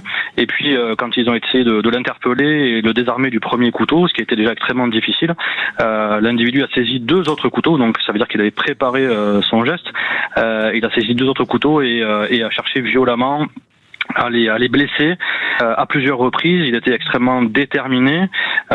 Plusieurs fois, les policiers municipaux ont dû effectuer des parades pour éviter les coups de couteau, et ils ont fait usage de l'aérosol lacrymogène, de leur bâton de défense pour l'étourdir, le mettre à terre, et puis après il a été finalement mis à terre, maîtrisé et interpellé. Pourquoi ils n'ont pas fait usage de leur arme à feu ? Alors, ils ont fait le choix de ne pas faire usage de l'arme à feu. J'ai pu échanger avec 2 d'entre eux entre hier soir et cet après-midi, pour tout simplement parce que ils se trouvaient dans une configuration où ils le prenaient en tenaille. En fait, vous voyez la vidéo qui a circulé. Ils étaient entre des murs, des barrières. En fait, ce qu'on voit pas forcément sur la vidéo, c'est qu'il y avait du monde autour. Il y avait des personnes dans un hôtel avec une vitre derrière une vitre. Et puis, ils avaient tout simplement aussi peur d'avoir un tir croisé entre eux, ils prenaient la personne en tenaille. C'est un geste professionnel très bien exécuté, mais du coup, ils avaient aussi conscience, de par leur formation, que se saisir et utiliser l'arme à feu dans cette situation, c'était mettre en danger les tiers, les passants, et puis leurs collègues. Et donc, ils ont exercé leur intervention en pleine connaissance, en pleine maîtrise d'eux-mêmes et en maîtrise de leurs armes, avec ce qu'ils peuvent en faire et ce qu'ils ne peuvent pas en faire. Et donc, on peut les saluer. Ouais, carrément. Votre police à Toulouse, elle est armée depuis 2014, c'est ça? Bien sûr, elle est armée depuis 2014 avec l'arme létale. Alors l'été avant, mais uniquement de nuit. Puis la précédente municipalité avait fait le choix, pour ne pas les froisser, de ne pas les désarmer. Ils avaient annoncé à ce projet, mais finalement, ils ne faisaient pas travailler la nuit. Donc, nous, on a fait le choix depuis 2014 qu'ils soient armés jour et nuit, et qu'ils travaillent jour et nuit, 24 heures sur 24, armés létales depuis 2014. Et puis depuis, on a rajouté progressivement des armements intermédiaires, qui sont des armements collectifs, que sont le pistolet à impulsion électrique et puis le lanceur de balles de défense, qui là aussi, dans cette situation, n'était pas forcément opérant, mais ils sont effectivement protégés et armés. Tout ce que la loi nous permet de doter les policiers municipaux, on le fait pour leur protection. Et puis c'est notre doctrine, pour demander aux policiers municipaux de protéger les Toulousains, on doit leur permettre d'abord de se protéger eux-mêmes. Donc on les forme et on leur donne tous les moyens de protection nécessaires. Bruno Pomar. Écoutez, d'abord bravo pour vos policiers municipaux. Évidemment, j'ai regardé la scène plusieurs fois. C'était très intéressant la façon dont ils sont intervenus. Effectivement, pas d'utilisation d'armes létales. J'allais vous poser la question, mais vous l'avez dit à la fin, arme intermédiaire, c'est-à-dire taser. Là, visiblement, l'équipage n'en avait pas de taser. Alors effectivement, il n'en avait pas parce que c'est une formation. Qualification. Tout le monde, parce que c'est un autre sujet, ça. N'a pas. Effectivement, donc c'est de la lourdeur de ces formations, mais en même temps, ces formations, elles apportent aussi un contenu théorique, un contenu pratique qui permet aussi la maîtrise de l'arme. Donc c'est important. Les policiers municipaux se sont posé la question et ils m'ont dit, parce que j'aurais demandé s'il fallait qu'on généralise absolument le PIE à la suite de cette intervention, et le retour qui en est fait là maintenant, c'est de se dire que vu la configuration, le PIE doit être utilisé, le taser doit être utilisé et marcher au premier coup. Si le tir est raté, finalement c'est pire que tout, parce que la personne gesticule et peut se retourner contre celui qui a tiré. Il n'a plus rien entre les mains pour se défendre. Et là, vu l'état de gesticulation et de détermination de la personne, c'était pas forcément la meilleure arme. Et l'autre élément qui est connu en formation des PIE, c'est que quelqu'un qui est absolument déterminé peut ne pas forcément être arrêté par un tir de pistolet d'impulsion électrique. Donc là aussi, c'était peut-être pas forcément la meilleure option. Très honnêtement, je pense que les policiers municipaux qui sont intervenus hier soir ont utilisé vraiment la meilleure option, quitte à prendre des risques un peu pour eux-mêmes. Et je veux vraiment saluer le courage dont ils ont fait preuve et la détermination, le sang-froid et la maîtrise. Mais c'était, je crois, la meilleure option. Ils l'ont vu, ils ont eu la lucidité et ils ont eu le discernement nécessaire dans cette intervention. On les salue avec vous d'ailleurs. Alors sur le PIE, pour vous tenir informé, et je ne mettrai pas en doute évidemment ce que disent vos policiers municipaux, parce que ce sont eux qui sont sur le terrain, je peux vous assurer, je suis formateur sur tous les systèmes de PIE. Le dernier modèle qui est sorti, le fameux T10, à 10 coups, est d'une grande efficacité, puisqu'il n'y a pas deux harpons, il n'y en a qu'un seul, et il est d'une grande efficacité entre 3 et 13 mètres, mais il est vraiment très efficace. Donc je pense que vous devriez suggérer à vos... Je ne fais pas de la pub pour eux, parce que je connais bien le sujet, parce que j'ai fait toutes les formations exprès, mais ils deviennent très très efficaces, le taser. Alors vous avez raison aussi de dire que parfois le taser ne peut pas avoir d'impact sur l'individu, parce que le gars est drogué ou surexcité, etc. Mais bon, et encore une fois, vraiment bravo à vos policiers municipaux. Jean-Marie Gothard. Oui, justement, on posait la question de la formation des polices municipales tout à l'heure. Là, je pense que sur une intervention comme celle-là, quand on voit la manière dont ça s'est passé, ils ont été formés clairement. Ils sont clairement au top et ils ont été formés très bien. Chapeau les gars. Oui, mais il y a une chose qu'il faut souligner, je ne sais pas si c'est le cas de Toulouse, mais il y a de plus en plus dans la police municipale d'anciens policiers nationaux et d'anciens gendarmes. Tiens, on a un policier justement qui nous appelle 0826 300 300, c'est Thierry qui nous appelle de Toulouse. Bonsoir Thierry. Oui, bonsoir. Oui, moi j'ai été policier municipal sur Toulouse. Ouais. de février 2015 jusqu'en septembre 2017. Et bon, après, je suis revenu quelques semaines, mais c'était en décembre 2022. Oui. Et effectivement, j'ai vu cette intervention en vidéo. Et bravo à mes anciens, je sais pas si c'est mes anciens collègues ou si c'est des nouveaux, parce que ça tourne pas mal sur Toulouse quand même. C'est pas grave, c'est vos anciens collègues quand même. C'est mes anciens collègues, bien évidemment. J'ai forte pensée pour eux. Et j'espère que tout va bien pour les 2 personnes concernées. Alors parlez-nous vous du terrain, comment c'était quand vous étiez sur le terrain? Est-ce que vous pensez vous sentiez en protection justement? Est-ce que vous étiez assez armé comme il faut? Comment ça se passait vos rondes? On a envie d'un peu plus de concret de votre part, Thierry. Alors moi j'étais spécifiquement sur le centre, en pédestre. D'accord. Et je me sentais effectivement en sécurité parce que en février 2015, on était déjà armés. Ouais. Ah oui, on était déjà armés comme il le fallait en armes létales. Et puis, si mes souvenirs, il y avait un TOFA également, donc, on appelle vulgairement une espèce de matraque, mais un peu différente, un petit peu comme la police nationale.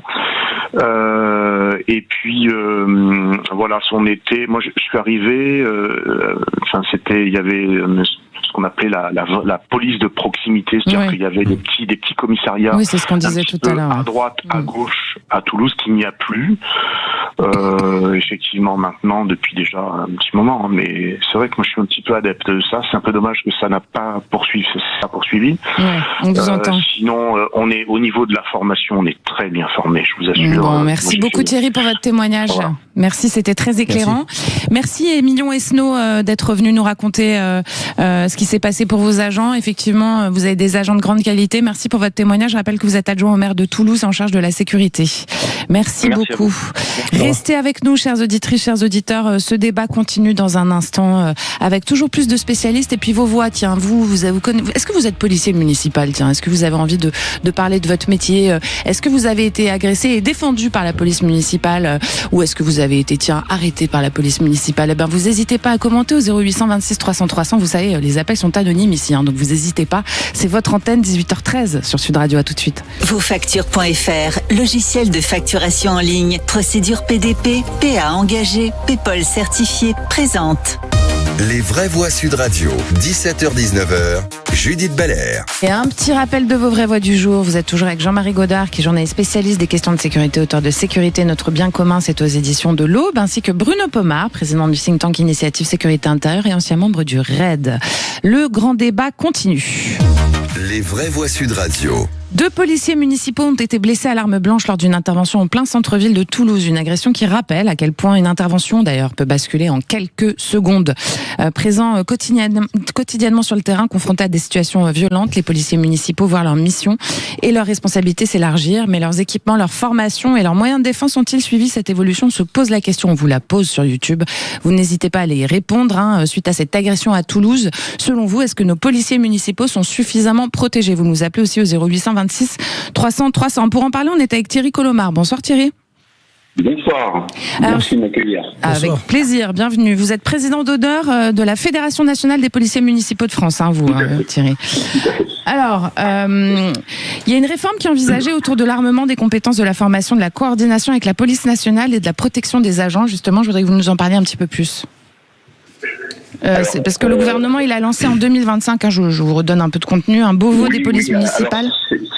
Oui, tout à fait. Alors en fait, c'est un projet de loi qui est actuellement à l'étude à l'Assemblée nationale. Oui. Nous espérons que ça passera. Pardonnez-moi, vous êtes en haut-parleur, Thierry ?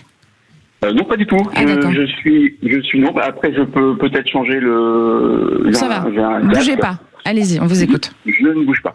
Donc, je vous disais que il y a un projet de loi en cours il s'agit en fait d'augmenter je cherche mes mots, je suis désolé. Les prérogatives des policiers municipaux. Merci Bruno Pomar. Voilà, tout à fait. Donc, c'est un projet de loi qui a été adopté par le Sénat et qui maintenant est à l'étude, qui était à l'étude à l'Assemblée nationale et qui a été mis de côté pour l'instant, mais qui normalement devrait être mis à l'étude ce projet de loi à partir de septembre. Donc ça sert à augmenter les prérogatives des policiers municipaux.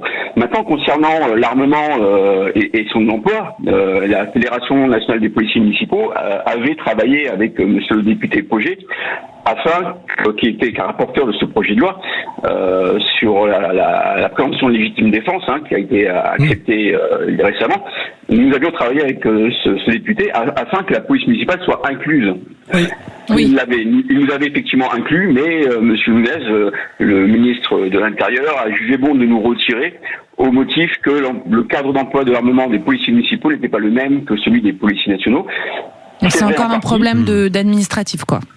Voilà, c'est vrai en partie, on va dire, puisque nous sommes exclus de certains alinéas d'un article du Code de la sécurité intérieure, mais par contre, nous sommes comme eux, nous aussi soumis à la légitime défense de soi-même ou d'autrui, et bien sûr en cas de menace par un individu armé. Voilà. Donc l'emploi de l'armement, quelque part, il est le même. Donc nous n'avons pas compris pourquoi nous avons été exclus de ça. Voilà. Concernant, peut-être que vous avez des questions concernant les collègues de Toulouse.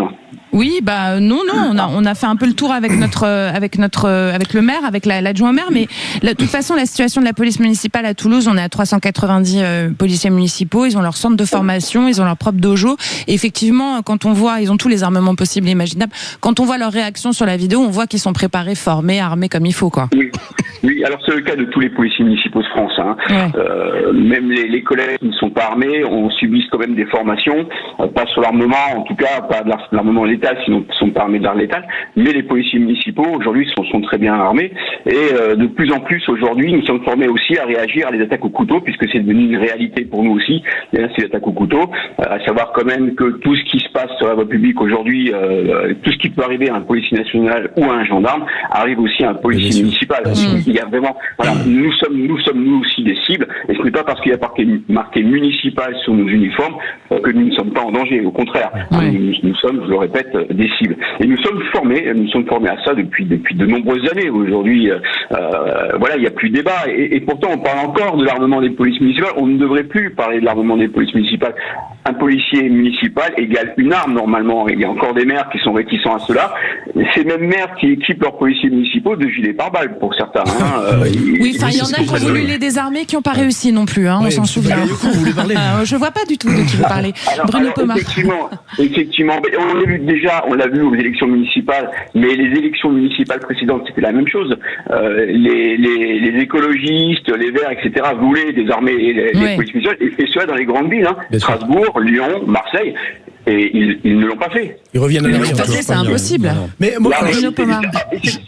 Allez-y. Je partage tout à fait les propos de Thierry Colomar, évidemment, qui soutient ces hommes, et c'est tout à fait normal. Et il faut savoir que, encore une fois, policiers, gendarmes ou policiers municipaux, pour moi, ont la même mission sur le terrain. À partir du moment où on est en tenue, on est en bleu, comme on dit souvent, et armé, on doit avoir les mêmes conditions, les mêmes prérogatives que les policiers. Alors c'est vrai que je m'interroge effectivement, parce que c'est une volonté de Laurent Nunez de faire évoluer les prérogatives des policiers municipaux, et sur ce sujet de la légitime défense, je m'interroge effectivement. Là, il y a encore une véritable interrogation, et je crois que, encore une fois, que ce soit nos policiers municipaux et nos policiers et nos gendarmes sont exactement exposés aux mêmes problématiques. Donc, pour rebondir sur ce qu'il disait justement Thierry Colomar, il disait qu'en fait il n'y a pas le même cadre d'emploi pour les policiers municipaux et la police nationale, alors que finalement effectivement ils font grosso modo le même job, Jean-Marie Godin. En fait, le problème aujourd'hui par rapport à la législation, c'est qu'ils font le même job sans avoir forcément les mêmes règles ou les mêmes droits.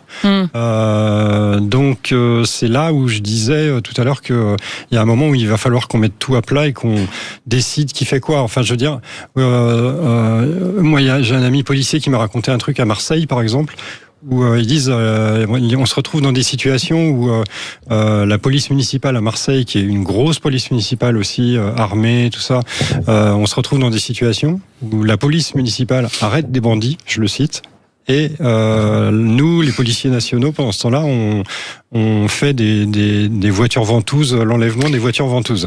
Donc il y a un petit souci. Tiens, on va aller 0826 300 300. Vous nous appelez, vous avez bien raison. On est avec Julien. Julien, vous nous appelez de Cergy. Bonsoir Julien. Bonjour. Alors vous êtes policier national. Bonjour mon cher Julien, on est ravis de vous recevoir. Vous êtes policier national et en fait, vous pensez, allez-y, on vous écoute. Qu'est-ce que vous pensez, vous? Moi, je suis officier de police judiciaire à Paris. Oui. Et je vous avoue que ça arrive assez souvent qu'il y ait des officiers de police municipaux de la ville de Paris qui nous amènent des gens. Et en général, les interpellations, ça se passe toujours mal. Parce que les gens, ils estiment que la police municipale, c'est pas une vraie police. Oui, et malheureusement, c'est pas du tout le cas. Il faut rappeler que un policier municipal est un agent de police judiciaire. Donc, il a quand même certaines prérogatives. Il n'a pas autant de prérogatives qu'un policier national, ni qu'un officier de police judiciaire, mais il a quand même des prérogatives et il a quand même certains pouvoirs de l'État. Donc, je pense qu'il y a un problème de comment vous dire, de communication. De positionnement. Il y a un problème, voilà, merci, je trouve plus mon mot, un problème de positionnement, et les gens, ils estiment que les policiers municipaux sont là que pour mettre des PV. Donc, quand j'ai des gens en garde à vue en face de moi, ils me disent, ah, mais vous êtes, chef, vous êtes un vrai flic. C'est juste des contractuels, ils mettent des PV, j'ai pas envie de parler, je respecte pas, en fait. Et c'est bien dommage. Allez, Bruno, je vous donne le mot de la fin, un petit. Ouais, mais je partage tout à fait ce que dit notre ami, effectivement, policier. Effectivement, le positionnement des policiers municipaux, il est clair maintenant. La seule chose sur laquelle je ne serais pas d'accord, moi, c'est dommage que Thierry Colomar soit plus là. Il est encore là, Thierry Colomar. C'est vrai, bon, c'est sur la qualification d'OPJ.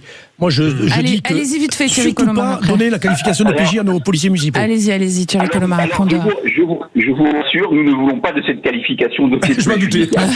Voilà. Merci beaucoup, messieurs. Oui, voilà. Allez-y, d'autant plus, je vous ai coupé votre phrase. D'autant plus que le gouvernement voulait nous donner cette prérogative au départ, mais l'appellation n'est pas les prérogatives qui vont avec. Donc nous avons eu des OPJ low cost, et la fédération, elle, propose au ministère de l'Intérieur de créer l'officier judiciaire de police municipale, au même titre qu'il existe aujourd'hui l'officier judiciaire de l'environnement. Donc, avec certaines prérogatives, donc un accès parquet aussi. Merci beaucoup, Thierry Colomar. De police judiciaire. Merci Thierry, je rappelle que vous êtes président de la fédération, président d'honneur de la Fédération nationale des policiers municipaux de France. Merci à notre auditeur Julien qui nous a appelé aussi. Bravo pour votre engagement à vous, les policiers nationaux, les policiers d'ailleurs municipaux. Et puis, vous, Quentin Saunier, vous allez nous dire ce que nous disent nos auditeurs sur YouTube. On vous écoute. Quentin Saunier. Et oui, puisqu'on vous pose cette question, les policiers municipaux sont-ils suffisamment protégés? Sondage assez net, vous répondez non à 90%. Beaucoup de commentaires également pour Lina. Les policiers ne sont pas suffisamment protégés, tout comme l'ensemble des Français. Et on a Steve qui va carrément un peu plus loin et qui nous dit les policiers municipaux devraient pouvoir tirer dans ce genre de situation. Ils doivent et ils peuvent d'ailleurs. Ils auraient pu. Il y avait trop de monde autour. Voilà. Merci chers auditeurs, on aime bien avoir vos opinions. Vous continuez à aller commenter ce que vous entendez sur l'antenne, sur YouTube évidemment. Puis vous nous appelez au 0826 300. Là, on va aller se demander dans un instant, qu'est-ce qui se passe pour nos eaux, et pour nos animaux, parce qu'il fait quand même très très chaud. C'est le coup de fil de l'été. Les vraies voix Sud Radio. Avec des températures qui frôlent les 40 degrés, les eaux s'adaptent pour protéger leurs pensionnaires, bassins, brumisateurs, zones d'eau ou aliments glacés d'ailleurs. On se pose la question d'ailleurs, comment ils font concrètement pour protéger ces animaux. Là, ce que je viens de vous dire, c'est que des choses que je projette moi. On part aux eaux de Beauval. Tiens, bonsoir Rodolphe Delors. Bonsoir. Alors vous êtes directeur du zoo de Beauval, donc vous avez tout type d'animaux. Racontez-nous un petit peu tous les animaux que vous avez, parce qu'on imagine que pour les lions, c'est pas trop compliqué la chaleur. Peut-être que pour les ours, c'est plus compliqué. Écoutez, on a 35. On vous entend pas. Rapprochez-vous de votre micro. Oui. Nous avons 35 000 animaux, nous avons 900 espèces, mais je vous rassure, tout va bien parce que nous en sommes à la 5e canicule, c'était pas la première, ça fait des années qu'on a régulièrement des canicules. Et nous, toutes nos installations sont prévues, heureusement, pour faire face à tous les climats. Ouais. Alors, qu'il fasse chaud ou qu'il fasse froid, nos animaux n'ont pas à souffrir des conditions météo. Alors par exemple, j'ai appris que les pandas, c'était des animaux qui n'aiment pas du tout les fortes chaleurs. Non, tout à fait. Alors, les pandas géants, qui sont toujours au zooparc de Beauval, bien sûr, eux, ils ont une très grande maison climatisée. Donc, à partir ils sont mieux que les gens dans nos hôpitaux. Degrés, ils rentrent, ils sont au frais, les visiteurs peuvent les voir à travers des grandes baies vitrées, ils peuvent ressortir le soir, en fin de journée. Certains animaux, la plupart des animaux ont des bassins pour se baigner. Vous savez, les éléphants, par exemple, les éléphants, ils peuvent on a 2 bébés éléphants actuellement, on a 9 éléphants à Beauval, ça fait rêver. En Europe, bien sûr. Et les éléphants peuvent se prendre des coups de soleil. Donc, naturellement. Ils se roulent dans la boue? Ils se roulent dans la boue, c'est ça? Exactement. Ils se jettent de la boue sur le dos. Comme les rhinocéros aussi. Ils ont de la poussière, ils ont des bains de boue. Et ils font comme, ça remplace la crème solaire. Vous savez, vous les femmes, vous avez. Vous les femmes, la phrase a coupé là. On n'a pas entendu la fin de la phrase. Et vous pouvez, les femmes peuvent juste se rouler dans la boue et ça protège aussi bien. Et ça protège aussi bien. J'aime bien cette suggestion à 18h27. Non, je n'irai pas me rouler dans la boue pour votre plaisir. Écoutez, ça peut remplacer la crème solaire. Ouais, j'aime bien ma crème 50 moi. Alors il y a des trucs marrants, il y a des blocs de glace, des fruits congelés, tiens, pour les gorilles aussi. Les gorilles ils mangent de la glace quoi. Tout à fait. Alors, ce sont des amusements. On donne des gros glaçons aux ours, par exemple. Ouais. Et les ours, ils crèvent pas trop de chaud. Et tigres. Non, ils ont un bassin.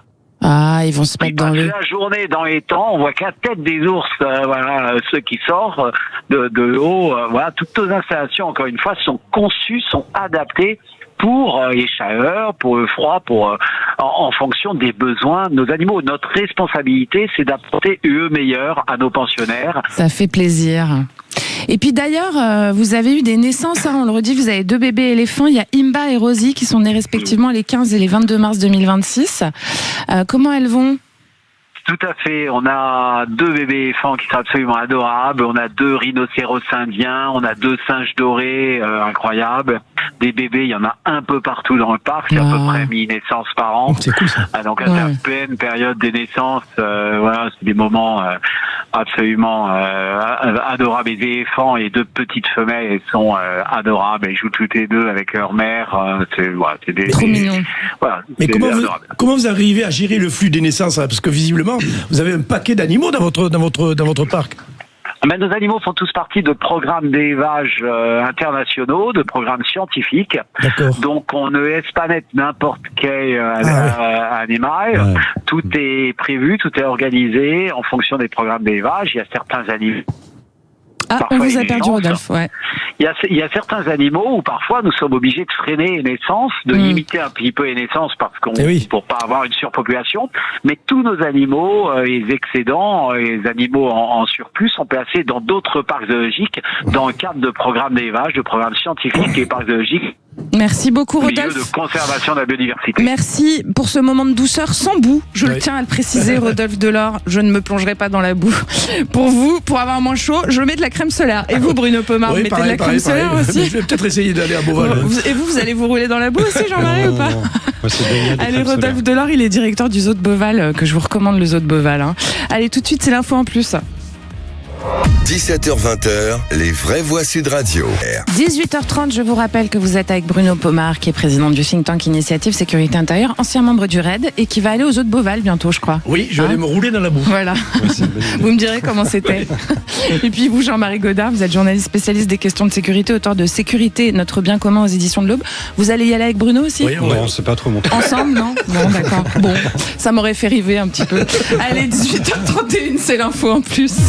Les vraies voix Sud Radio. Eh ben, Quentin Barbassa, vous allez nous parler de ce démarchage téléphonique qui s'arrête a priori aujourd'hui. Enfin, ça devient moins impossible. Oui, effectivement, Judith, ça y est, c'est terminé. À partir d'aujourd'hui, mardi 11 août, les règles changent radicalement. Le démarchage, c'est désormais interdit par principe en France. Jusqu'à présent, c'était l'inverse. C'était les entreprises qui pouvaient nous demander si on voulait. Maintenant, elles doivent nous demander si on veut être appelé. Alors, je sais pas si vous avez envie de vous faire appeler. Non, c'est insupportable ce truc. Ouais. Oui. Ça peut gâcher des journées entières. Mais total, ça fait peur. Une fois, 12 fois, 10 fois. Non, il y a des trucs en plus pour les bloquer maintenant. Mais oui, bien sûr, il y avait Blocktel, mais Blocktel, ça disparaît aujourd'hui, vu qu'il y a la loi qui est passée maintenant en vigueur. 42% des Français déclaraient encore recevoir chaque semaine des appels en 2025, selon l'UFC Que Choisir. Ouais. Et pour en parler, justement, on va être avec Cyril Brosset, journaliste et chef de rubrique à Que Choisir. Bonsoir, Philippe. Bonsoir Cyril, pardon. Bonsoir. Donc du coup, Cyril Brosset, aujourd'hui, 11 août 2026, on peut enfin dire que être démarché téléphoniquement, c'est terminé. Oui. En tout cas, là, la loi change et les règles changent complètement. C'est-à-dire qu'à partir de maintenant, si une entreprise veut vous appeler, eh bien, elle doit avoir au préalable obtenu votre consentement clair, explicite. Donc, il faut vraiment que vous ayez donné votre accord pour qu'elle vous appelle. Mais comment ? Ça veut dire quoi, donner son accord explicite?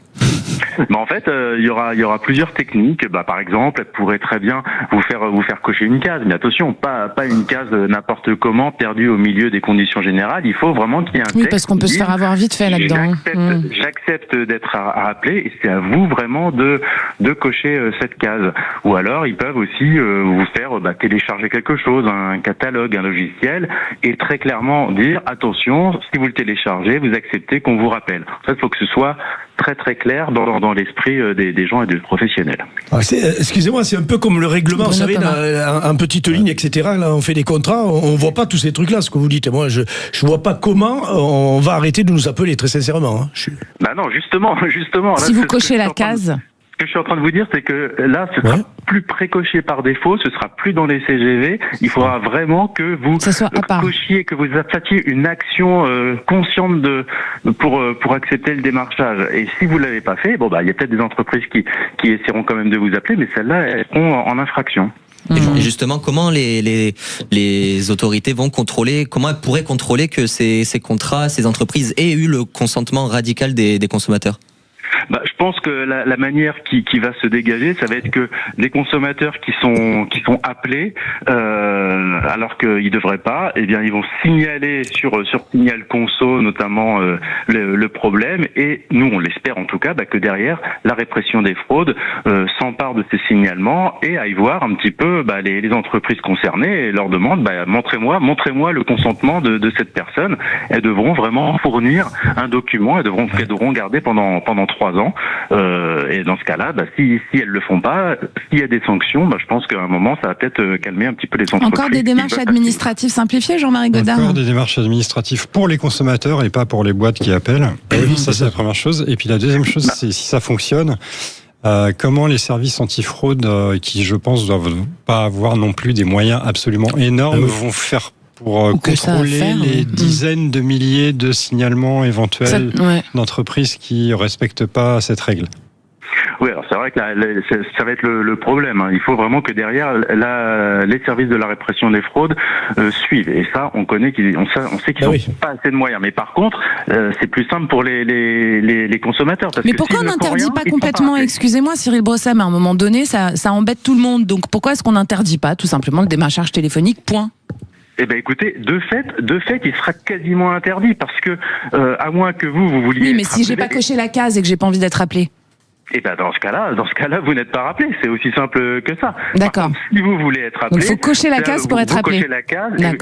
Et parfois, il y a peut-être des personnes qui voudront, parce qu'ils voudront qu'on la rappelle pour leur donner des renseignements sur un produit, un service. Mais au moins, vous aurez accepté d'être rappelé. Donc, ça va plutôt dans le bon sens.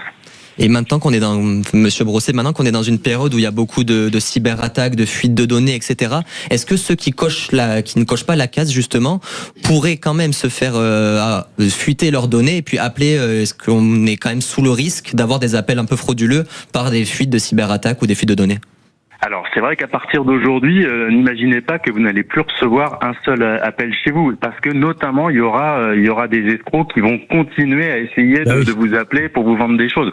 Mais ceux-là, c'est des escrocs, c'est de l'arnaque, donc évidemment ils se soumettent pas à la loi. Donc vous allez continuer à recevoir des appels de ce type-là, mais au moins si vous en recevez, vous saurez que là c'est vraiment une escroquerie et il faut pas y donner suite. Donc malgré tout, ça va dans le bon sens et on espère qu'à terme, avec des gens un petit peu vigilants et des services de la répression des fraudes attentifs, le nombre d'appels diminue quand même assez drastiquement. Oui, parce qu'il y a quand même 97% des Français qui se disent agacés. C'est vrai que des fois on en peut recevoir, je sais pas, ça vous arrive, vous Bruno, 10 appels dans la journée, quoi. C'est fait. Alors, au début il y avait que des 06, 07 et puis à un moment donné on a eu même des appels de province. Ouais, il y a des 04, il y a des 09 aussi. Et alors les gens déroulent. C'est très fort la technique d'ailleurs. Ils sont très briefés. Ils déroulent pendant 1 minute non-stop. Moi je raccroche direct, c'est dommage parce que ces gens-là font leur job aussi. Les pauvres ils doivent se faire insulter. C'est un peu dommage pour eux aussi. Quentin Barbazan. Mais justement, c'est quoi l'avenir maintenant, Monsieur Brousset, de ces centres d'appel qui vivaient de ce démarchage téléphonique, qui vont être au chômage? Alors, les centres d'appel qui sont basés en France, ils faisaient pas vraiment d'appels téléphoniques comme ça, de démarchage abusif comme on dit, enfin sans consentement, parce que ça coûtait trop cher d'appeler énormément de gens. Par contre, ceux qui sont à l'étranger, c'est vrai qu'ils sont obligés de changer d'activité ou de changer leur process. Bah, au lieu d'appeler des milliers de personnes chaque jour, eh bien peut-être qu'ils vont essayer d'obtenir le consentement des personnes par d'autres moyens. Sinon, au lieu d'appeler des Français, ils vont appeler ailleurs. Peut-être qu'il n'y a pas encore les mêmes lois partout, quoi. Soit partout pareil, hein. Ouais. En Europe. Peut-être c'est une loi européenne. Mais en tout cas, on sera tranquille. C'est non, c'est une loi française. Ouais, il y a d'autres pays européens qui l'ont déjà mise en place et où ça marche, quand même. En Allemagne, ça marche depuis des années. Merci beaucoup, Cyril Brosset. Je rappelle que vous êtes journaliste et chef de rubrique au magazine Que Choisir. Merci, Quentin Barbaza. C'était très éclairant. Et bien, tout de suite, on se demande ce qui fait bouger les réseaux sociaux et c'est un vrai sujet, tiens. Les vraies voix Sud Radio. Stockholm affirme avoir déjoué une opération de renseignement pilotée par le SVR, les services secrets extérieurs russes. Des agents opérant sous couverture diplomatique sont mis en cause. Selon les autorités suédoises, l'objectif était de recueillir des informations sur les processus de décision du pays, mais aussi d'exploiter des sujets sensibles pour influencer l'opinion publique, discréditer la Suède, l'Union européenne et l'OTAN. C'est une affaire qui intervient dans un contexte de forte tension avec Moscou et qui remet en lumière les méthodes de la guerre et de l'ombre. La guerre de l'ombre tout court d'ailleurs. Face à cette menace qui concerne l'ensemble du continent, on se pose la question, suite à ces diplomates russes soupçonnés d'espionnage en Suède, faut-il renforcer tout simplement le contre-espionnage en Europe? Pour en parler, nous sommes avec Pierre Martinet. Bonsoir. Bonsoir. Bienvenue Pierre. Vous êtes un ex-agent de la DGSE, c'est-à-dire Direction Générale des Services Extérieurs, donc des services secrets français. Qu'est-ce que vous en pensez, vous? Est-ce qu'il faut renforcer le contre-espionnage? Parce qu'on parle de ces attaques, mais presque de manière quotidienne en ce moment. Alors, c'est un vaste sujet qui existe depuis des décennies, depuis que le renseignement existe en fait. Ouais, comment dirais-je, tous les services du monde entier espionnent les pays, qu'ils soient, comment dirais-je, amis, partenaires ou ennemis. Donc c'est un principe de base, le principe d'en savoir, de maîtriser l'information, c'est ce qui permet d'avoir un coup d'avance sur l'échiquier diplomatique ou économique. Guerre économique, par exemple. Et ce qui s'est passé en Suède, c'est pas étonnant parce que les services russes ou les services d'autres services, je vous rappelle juste une parenthèse, il y a une dizaine d'années, il y a eu un article qui expliquait que la NSA espionnait l'Europe. Eh bien, ça a étonné tout le monde. Enfin, ça a étonné seulement ceux qui n'étaient pas ceux qui n'étaient pas espions comme vous.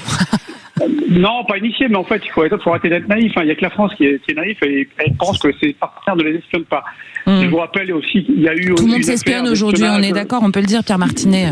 Bien, mais évidemment. Ouais. Il y a eu une affaire aussi d'espionnage sur le téléphone de certains diplomates, dont Angela Merkel, il y a quelques années également. Donc oui... Alors, pour répondre à votre question précisément, est-ce qu'il faut renforcer le contre-espionnage européen? Bien évidemment. Mais le renseignement européen n'existe pas en tant que tel. Oui, c'est bien le problème en fait, j'ai l'impression. Voilà, il n'y a pas de CIA, il n'y a pas de NSA, il y a une collaboration qui s'est développée au fil des années. Il y a Europolis, il y a Europol, bien évidemment. Il y a une collaboration qui s'est accentuée après le 11 septembre, ça s'est accentué aussi après les attentats de 2015, mais il y a quand même des failles, parce que il faut bien comprendre que chaque nation, sa souveraineté est en partie due aussi à ses services de renseignement. Bien sûr. Donc si on a un service de renseignement seulement européen, il va y avoir une perte de souveraineté de certaines nations. En fait, il faut la totale, il faut un service par pays et puis un service global, quoi, c'est ça. Alors, je refais une petite mise en contexte. Il faudrait une sorte de CIA européen si on considère que les États-Unis d'Europe existent comme les États-Unis d'Amérique. C'est pas gagné, Pierre. C'est pas gagné. Alors, une petite remise en contexte. Pardonnez-moi, Pierre. Le SAPO, c'est les services suédois. Donc le SAPO, pour information, ils sont pas loin. D'ailleurs, de nous, ils sont juste après l'Allemagne en termes de possibilités. Les Pays-Bas et tout ça, ils sont très forts aussi. Nous, on est deuxième avec la DGSE, juste derrière le MI6, dans le top 5 du classement, en tout cas, des services secrets. Donc le SAPO, il affirme avoir recueilli des informations ait pris des mesures contre une opération de renseignement russe visant à influer sur le processus décisionnel suédois et discréditer la Suède, l'OTAN et l'Union européenne. On avait exactement cette conversation il y a quelques jours autour des services secrets russes qui font de l'ingérence en France aussi. Bon, on a l'impression qu'on est dans un polar permanent, j'ai envie de dire, Jean-Marie Godard, et qu'on ferme un peu les yeux, quoi. Chose, nous aussi, hein. Oui, bien sûr, Pierre Martinet, on vous entend. Jean-Marie Godard. Moi, je pense surtout à tous les réseaux d'influence et de fake news sur les réseaux sociaux, justement la construction de tous ces articles, de ces unes de journaux. Il faut savoir que et dans certains pays, il y a même des rédactions carrément où il y a des gens qui viennent le matin et qui vont alimenter toute la journée des fake news, des choses sur les uns et les autres, sur des chefs d'État, sur les réseaux sociaux, et on va inonder les réseaux comme ça pour faire ce qui n'est pas autre chose que de la déstabilisation. Et moi, ça m'intéresse cette idée de CIA européenne. La question que j'aurais à poser aussi, c'est mais elle serait alimentée par qui? C'est-à-dire qu'ils auraient leur propre service, ou ça voudrait dire que les services de chaque pays alimentent ce réseau. Comme Europol, quoi, en quelque sorte. Mais on reviendrait à Europol, ouais. On reviendrait à Europol. En fait, il faut bien comprendre que c'est une philosophie, en fait. C'est une philosophie qui émanerait des États-Unis européens. C'est-à-dire que les États-Unis ont une CIA, une NSA et beaucoup d'autres. La communauté des renseignements aux États-Unis est immense. C'est par rapport à nous, c'est le jour et la nuit. En revanche, si on fait, en fait, la question c'est est-ce que les États aujourd'hui, actuellement, les États européens, sont prêts à lâcher leur souveraineté, à lâcher les infos, la data, c'est ça que vous voulez dire, hein, c'est la data qui compte. Hein. Mais pas lâcher les infos, c'est-à-dire que est-ce qu'on serait prêt à démanteler la DGSE pour créer une CIA? Non, il faudrait réussir à faire. Il faudrait que chacun ait son service secret et qu'on en ait un global. On est bien d'accord, c'est qu'aujourd'hui, donc on est bien d'accord qu'aujourd'hui chaque État conserve sa souveraineté en matière de renseignement avec ses services de renseignement. Donc aujourd'hui, on fait du bricolage en fait. On fait du bricolage parce que on collabore, ça c'est un fait. Il y a aucune ambiguïté là-dessus. On collabore. On ne met pas à 100% tout le temps. Quel est le pourcentage d'échange de renseignements? Est-ce que c'est 100%? Non, c'est pas 100%. L'attentat du Thalys, par exemple, l'Espagne n'a pas donné l'information concernant le terroriste qui a pris le train en Belgique et qui a commis cet attentat. Ouais, c'est tout ça. En fait, c'est une vraie philosophie qu'il faudrait revoir. Ça dépasse les services de renseignement. Pierre, la perfection n'existe pas même aux États-Unis. Rappelons-nous juste le 11 septembre. La perfection n'existe pas tout court, effectivement. Mais eux, ils ont. C'est M. Pomar qui est là? Oui, Pierre. Ouais, ça, je t'avais reconnu. Ce que je veux dire, c'est que copains, en fait. Oui, effectivement, on connaît la même région du côté de Carcassonne. Effectivement, le risque zéro n'existe pas, et on a bien vu le 11 septembre, c'était des failles énormes entre les services de renseignement, et même entre les services de renseignement russes, les services de renseignement européens, le FBI, la CIA. En fait, la rétention d'informations, ça permet d'avoir un coup d'avance sur les autres. C'est ça, le sujet. C'est quelle est notre philosophie dans l'avenir à faire? Quelle sera notre philosophie européenne? Encore une fois, je suis rentré dans l'armée en 1982 et toute ma carrière, pendant 20 ans, j'ai entendu parler de l'armée européenne. Est-ce que l'armée européenne existe? Voilà. Allez, si vous voulez réagir à ce que vous entendez à l'antenne, 0800 26 300 300, vous le pouvez évidemment, vous pouvez commenter, donner votre opinion, ou oui, on a envie d'avoir votre opinion. D'ailleurs, parlons vrai ensemble sur Sud Radio. On est avec Jean-Richard. Bonsoir Jean-Richard. Bonsoir. Vous nous appelez de Paris, vous? Oui. Alors on vous écoute, Jean-Richard. Tout ce qui a été dit est exact et on peut adhérer. Peut-être une chose, de toute façon, on fera jamais le poids en valeur absolue, avec les États-Unis, l'URSS, la Chine, etc. Ces grands pays-là. La seule manière de contrer, c'est d'avoir chacun, vous l'avez dit vous-même, un service de renseignement, mais une collaboration entre tous les services. Alors ça, c'est pas facile à faire. C'est pas facile parce c'est presque impossible, on a l'impression. Ouais. Non. Il y a la barrière de la langue, mais maintenant, on s'arrange bien avec Maintenant, on a l'intelligence artificielle. Oui. Il n'y a pas que ça. Je crois que, et puis il y a l'intérêt. De toute manière, à partir du moment où on est convaincu que la Russie c'est une menace, automatiquement on prendra les moyens adéquats pour le faire. Je pense que à l'heure actuelle, on n'a pas encore saisi à quel point la Russie c'est la même chose que l'Allemagne hitlérienne avec les Sudètes. Ça c'est vous qui le dites, hein, Jean-Richard, oui. C'est pas moi. Voilà. Ni nous. C'est moi qui vous y allez un peu fort de café quand même. Non. C'est une opinion, comme une autre. C'est mon opinion. Oui. Regardez ce qu'ils font dans le Donbass. Oui. Ils disent parce que les Russes ils avaient fait pareil, les nazis, avec les Sudètes. Merci beaucoup Jean-Richard pour votre opinion. On continue avec nos invités justement sur cette ingérence permanente en fait qu'on reçoit effectivement de la Russie. Mais comme disait Pierre Martinet, on fait pareil nous. Hein, qu'est-ce que vous en pensez ? On fait pareil, on fait la même chose et effectivement comme il disait lui tout à l'heure. Tout le monde espionne tout le monde en fait. Le renseignement et l'information, c'est aussi le pouvoir. Ouais. Donc voilà. Par contre, je pense que je ne crois pas du tout à. Je crois à un renforcement de la coopération européenne entre services, mais il n'y a pas un seul État européen qui va accepter de démanteler ses services de renseignement au profit d'une institution supranationale. Oui, parce que comme disait finalement Pierre aussi, c'est la course à l'info, c'est-à-dire que celui qui détient l'information, Bruno Pomar, détient le pouvoir. Oui, et c'est pour ça, encore une fois, que la base de tout ce qu'on connaît maintenant, terrorisme, stup, etc., la base, c'est quoi ? C'est le renseignement, tout simplement. Avant de passer à l'action, avant d'interpeller, etc., plus on a un renseignement, plus on est capable de résoudre les problèmes. Donc, effectivement, chaque pays veut aussi avoir ces informations, les échanger quand c'est nécessaire. On le voit d'ailleurs d'une autre façon avec l'Algérie et la France sur certains sujets de police, etc. On voit bien qu'il y a des choses qui passent. Ce qui s'est passé, les 2 interpellations, ça fait partie aussi des services de police, de la justice, mais des renseignements aussi. Bien sûr. Tout ça fonctionne, effectivement. Ça pourrait être un peu plus optimisé. Pierre Martinet le disait, oui. Un service de renseignement européen, dans l'absolu, pourquoi pas ? J'y crois qu'à moitié.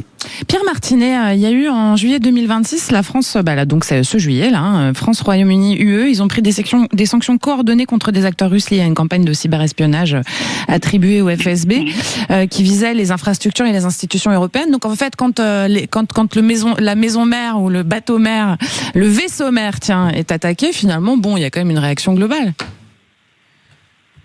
Mais évidemment qu'il y a une réaction, mais de tout temps, on a expulsé des diplomates russes. Bien sûr.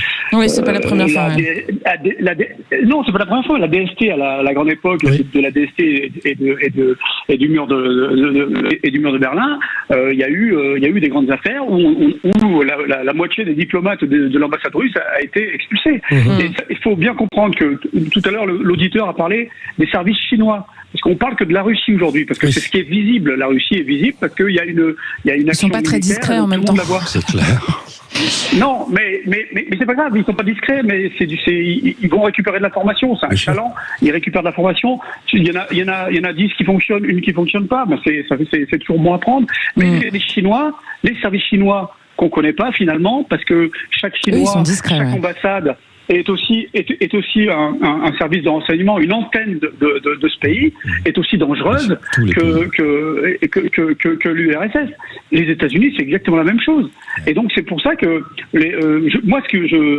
Excusez-moi, j'ai une question toute bête, une question pour vous, Pierre Martinet. Quand on entend que les ambassades c'est des nids à espions, c'est vrai ça ?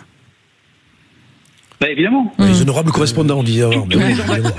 Alors, écoutez, toutes les ambassades, je vais pas révéler quelque chose de secret, puisque c'est connu de tout le monde. Dans chaque ambassade de chaque pays, il y a un correspondant des services secrets du pays en question. Et on appelle ça un chef de poste. Et donc, à l'ambassade des États-Unis, le dernier étage des États-Unis, Là, il y a une rumeur qui dit que ce serait bardé d'espions. Évidemment, il y a des chefs de poste de la CIA et ils ont plutôt intérêt à être là. Dans certains pays, on a l'impression d'être dans une série, mais non, c'est pas une série, c'est la réalité. Non, mais en fait, les séries s'inspirent de la réalité. C'est ça qu'on apprend. C'est-à-dire que ce qu'on voit à la télé, ça arrive. Et tu as également, je pense, sous le couvert de Pierre, il y a également des entrepreneurs qui sont dans ces pays, etc., qui servent d'honorables correspondants, évidemment, qui travaillent avec les consuls, etc. Donc voilà, tout d'honorables correspondants, je trouve ça génial. Oui, qui peuvent, à travers des soirées, etc., glaner des informations qui sont utiles pour notre pays, oui, effectivement. Et puis de temps en temps, Jean-Marie Godard. De temps en temps, il y a un scandale qui éclate parce qu'on se rend compte que les locaux de l'ambassade de tel ou tel pays sont sonorisés dans le pays où ils sont hébergés. Voilà, mais en fait, il y en a plein. Mais la Corée du Nord, il n'y a pas longtemps là aussi. Ils sont morts, attention, la Corée du Nord. Bon, finalement, si on vous écoute tous là, Pierre Martinet, on est dans un pays, dans un monde en fait plutôt où on fonctionne. En fait, il y a beaucoup plus de choses invisibles qui se passent qu'on ne le sait et qui finalement vont influer aussi directement ou indirectement sur des décisions politiques, sur des élections, etc. Enfin, on ne sait plus trop à quel sens vouer, pardonnez-moi le terme. En fait, tous les services de renseignement ont un rôle à jouer dans les décisions de leur pays, ont un rôle à jouer pour influencer les pays qui sont même partenaires mais ennemis, pour essayer d'influer sur les élections. Mais c'est partout pareil. Moi, j'ai travaillé dans un pays africain où à chaque élection, ils avaient le même problème. C'était pas de l'extérieur, c'était de l'intérieur. Donc, en fait, on est confronté au quotidien. À ce genre de situation où le renseignement nous permet d'avoir un coup d'avance. Et au-delà de tout ça, au-delà des services, officiels, il y a le renseignement économique qui fait encore plus de morts que les guerres. Il faut bien s'en rendre compte. Il faut bien comprendre qu'aujourd'hui, les renseignements économiques, la guerre économique fait plus de victimes que la guerre Russie-Ukraine. Merci Pierre Martinet, ça sera le mot de la fin pour vous. Vous êtes ancien agent de la DGSE. Merci pour vos lumières. Aujourd'hui, c'était vraiment intéressant. On va faire un petit point sur vos consultations. D'ailleurs, qu'est-ce que vous dites sur YouTube? Si vous avez envie de nous appeler, vous le pouvez, 0826 300 300. Qu'est-ce qu'ils nous disent, nos auditeurs, Quentin? Eh bien, Judith, on vous a posé la question, faut-il renforcer le contre-espionnage en Europe? Sondage très serré, vous répondez non à 51%. C'est sans doute l'aspect européen qui fait... Ouais, ça doit être ça. Si on avait dit la France, vous auriez dit oui à 98%. Très probablement. En tout cas, vous nous laissez beaucoup de commentaires. On vous adore, les auditeurs de Sud Radio. On a Ben qui nous dit, bien sûr, nous devons renforcer le contre-espionnage. Virginie qui nous dit, ce n'est pas nécessaire, tous les pays ont leur service d'espionnage. Et Ludovic, avec un peu plus d'humour, qui nous dit, depuis que James Bond est mort, tout part à volo. Ouais, on est bien d'accord, il nous manque. Merci beaucoup, Quentin Saunier. Merci, mes chers Vrais-Voix. Bruno Pomar, président du think tank Initiative Sécurité Intérieure, ancien membre du RAID. C'était top. Merci. Bravo, on se revoit vendredi, nous. Jean-Marie Godard, vous allez revenir aussi, journaliste spécialiste des questions de sécurité, auteur de Sécurité, notre bien commun aux éditions de l'Aube. C'était super, merci, welcome. Merci à vous. Et puis, vous, on se retrouve demain à 17h. Il est 18h54 sur Sud Radio. Là, tout de suite, c'est Christophe Giquel qu'on va voir.